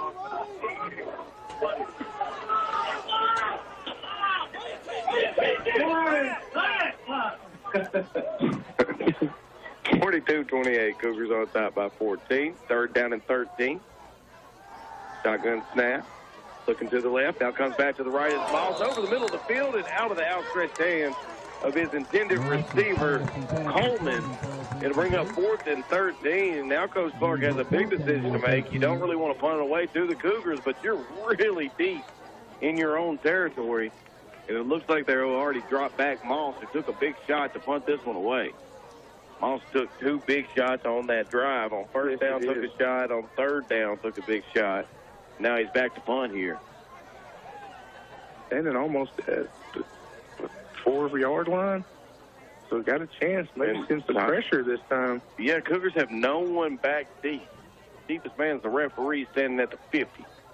Deepest man for the Cougars standing at the 30. High snap on the punt. Hawkins pressures him, but he gets it away. Ball bounces around the 45, rolls across to the 50. Now almost to the Cougar 45, dives at the 46. So it'll be 1st and 10 Cougars from their own 46-yard line, trying to put a nice little bow on this one with 8:17 left to play in the fourth quarter. Up 14, 42-28. And this is where we've been saying this, since the first quarter. Give it to Reno. They are tired of hitting him. I have him unofficially over 200 yards on the day, 3 touchdowns. The kid is having a great game. Continue to feed him and wind this clock down. It'll be Davin Yates. Shotgun formation. Takes the snap, hands it off to Dillard this time. He tries the left side. They found success there, and this time he is drugged down hard around the 50. Pick up about 3 on the play. 4. Thinking of 6. And I'm liking that little formation with Dillard and Reno back there. Little thunder and lightning combination. You never know what's really going to come at you. Well, you got to figure both teams are going to key on Reno. And then if you fake it to him, kind of go a cross-buck action with one of your fastest players on the field. And it's opened up some nice holes for Dillard. This time trips to the right, one to the left. Back in the backfield is Reno. Side Yates. Yates takes the shotgun snap, hands it to Reno, comes right up the middle of the field. It runs behind his big guard and then pounds forward close to the line to gain. Probably going to be about a yard short when it's all said and done. Pick up, give him only 4 on the play, so it's going to bring up 3rd down and 2. That time the Cougars got a good push, but you got to credit that defensive line. They kind of dug their heels in after that 3-yard push and didn't let Reno go anywhere. Yeah, he kind of ran into his own blocker there, kind of stopped his momentum. But I'm pretty sure it would be 4th down territory. She got basically 2 chances to get this yard here. So it'll be an empty formation. Rylan Nichols, the up man behind the left guard. Gates takes the snap, runs right behind Nichols. He uses the block of Nichols and then shot out of a cannon and comes across to the 33-yard line. Showed a big thirst speed that time to Mr. Davin Yates. Good block that time by Nichols, setting him free for the first down run. About a 13 yards, and like you said, he just ran right off Nichols' block, found the hole, get what you can, the first down. Nice run. Exactly what Logan's looking for in this situation because that clock continues to move. Absolutely. It's under 6.5 now to play in this football game. They won't snap until about 5 or 6 second mark on the play clock. Had those nice play clocks in the back of each end zone here at Logan County High School.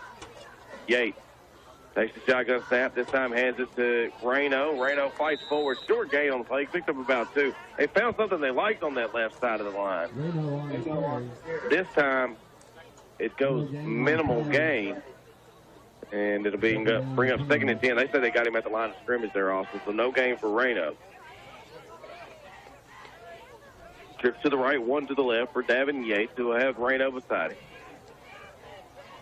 him. Coaches and Davin Yates are talking in what can only be described as football sign language. Trying to call the play in. 10 seconds on the play clock, 5:40 left to play in the football game. Cougars up by 14, trying to ice this one away from the Tigers. Yates takes the snap, going to follow Reno this time and pounds forward across the 30. Nice gain on 2nd down. Pick up about, see where they end up marking. Gain almost. Offensive lineman, I think it was 56, driving all the way through the whistle, pushing the defensive tackle Well, 7 yards off the ball. Very nice block. That's, of course, Jackson Kenner, the big senior. Jackson Kenner, very nice block.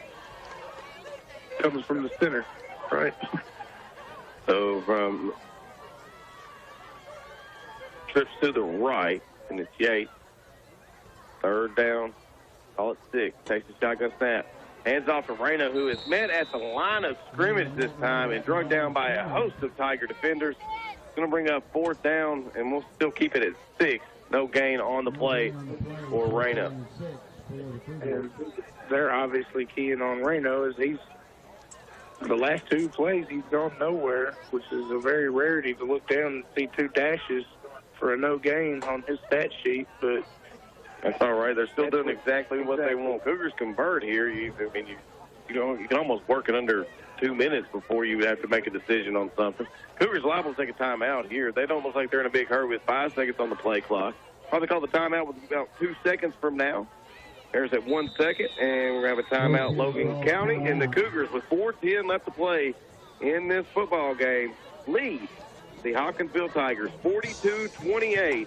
4th and 6, ball on the Tigers, 29 when we return. You listen to High School Sports on WRUS. Having to wait is inconvenient, especially when it comes to banking. We never want to be an inconvenience at Lewisburg Banking Company. Instantly issuing debit cards is just one way we are making banking more convenient. Stop by any of our 4 offices today to experience the convenience that Lewisburg Banking Company has to offer.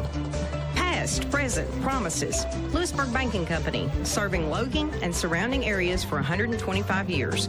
Member FDIC, equal housing lender.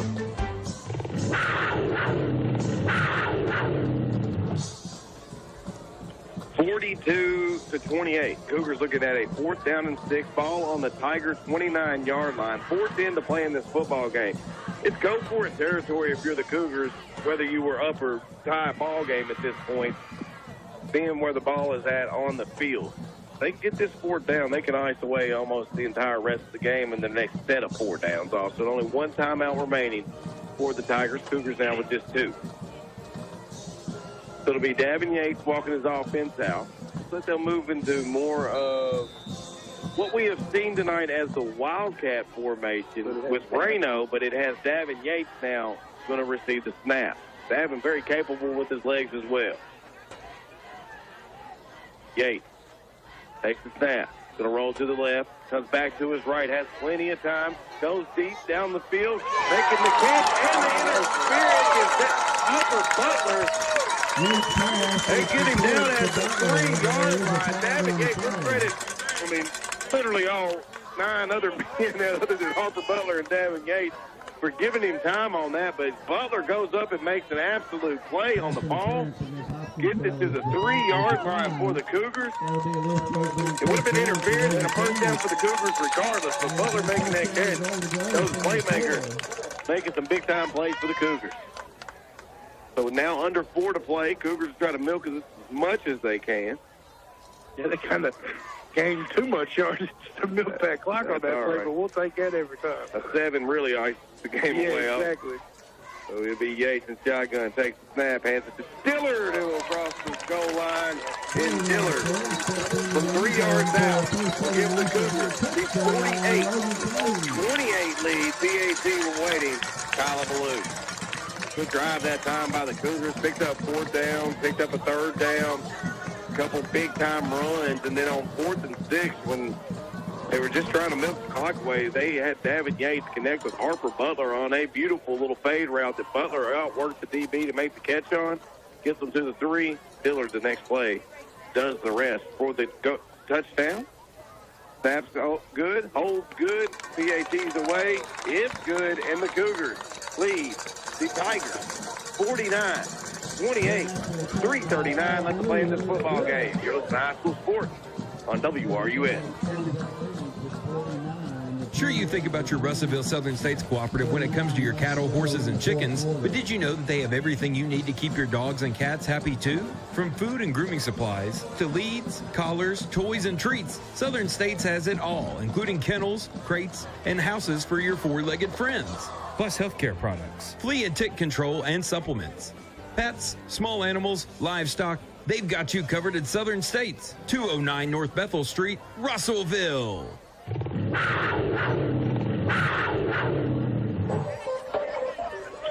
Well, Lady Austin, there's an old saying, it's not over until a certain type of lady sings. So I think she's warming up her vocal cords right now as the Cougars are on top of the Tigers 49-28. Largest lead of the game for the Cougars. Short kick is fielded this time by Matt. Matt comes to the left side. Matt cuts it up at the 30, gives it to the 35-40. Takes him down as Harper Butler runs him out of bounds right around the 50-yard line. Nice hustle play there by Butler. And let's see what they end up putting him around. We'll put him around the 48-yard line of the Tigers, I believe is where they're spotting this ball. Let's see. I've really done a good job trying to kind of marking this one. I think it's going to be at the 48-yard line. So Cougar defense with a little bit of breathing room on the scoreboard now. 49-28, 3:29 left to play in this fourth quarter. There was a flag down. I should have known because it was a kickoff return by the Tigers. There was definitely going to be a holding or a block in the back. So I apologize. This is going to be marked at the 29-yard line. That's why they took so long to do it around the 50 that I was wondering about.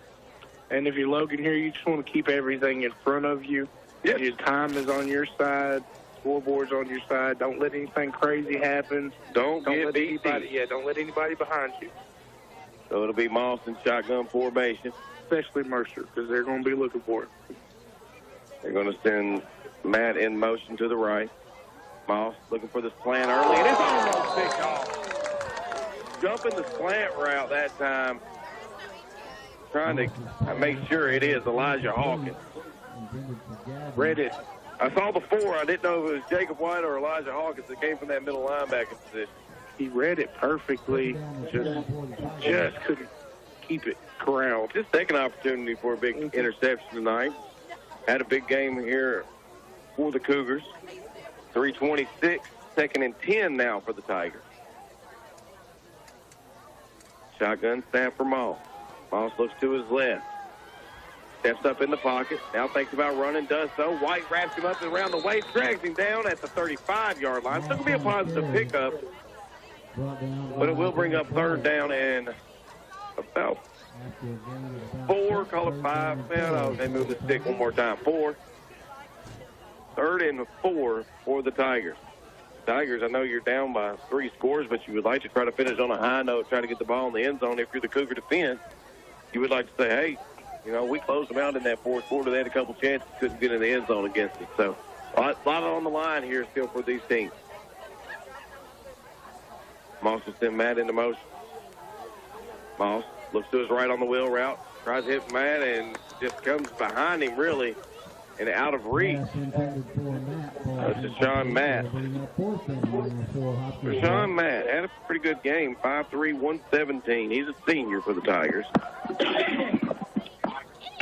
Also, I remember when he got into the game when he was a freshman, he was about the exact same, 5'3", 117. He may have been 98 pounds. He may have put on a few pounds, but he's been out there working hard. So 4th down and 4, 2:39 left to play in this football game. Cougars leading by 21. Trying to turn away the Tigers. Get the ball back for their offense, but they can almost just put some knees on the ground to get rid of this one. So they're going to take their last one. The last time out by the Tigers, they're going to try to get this first down, try to get some points on the board before this game wraps up. See if the Cougars can keep the Tigers from picking up this first down when we return. 4th and 4, ball on the 35 with the Tigers. Cougars leading by 21 when we return. You're listening to High School Sports on WRUS. EPB Smart Pay gives you the power to pay as you go. Simply put money into your account, and each day's usage is deducted. When the balance gets low, you just add money online or in person. With EPB Smart Pay, you're in charge. You get tons of usage data so you can make informed decisions, and you set reminders and alerts to your preferences. Plus, prepaid electric customers typically reduce their bills by 10 to 12% as they become more aware of how and when they use electricity. Sign up for EPB Smart Pay today at the Russellville Electric Plant Board.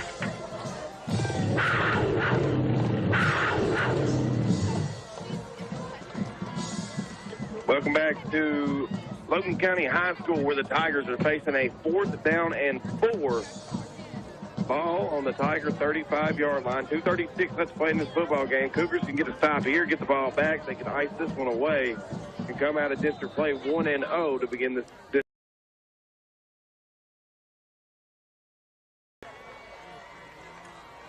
Takes the snap. Hands it to Jackson on the 4th down carry, and he gets it up for the 1st down and more. I'm telling you, Austin, I think if they go back and look at film, they stopped going to him too early in the 3rd quarter. I think they did. So, good break for the Cougars as far as that goes. Now it's on the 48-yard line for the Tigers.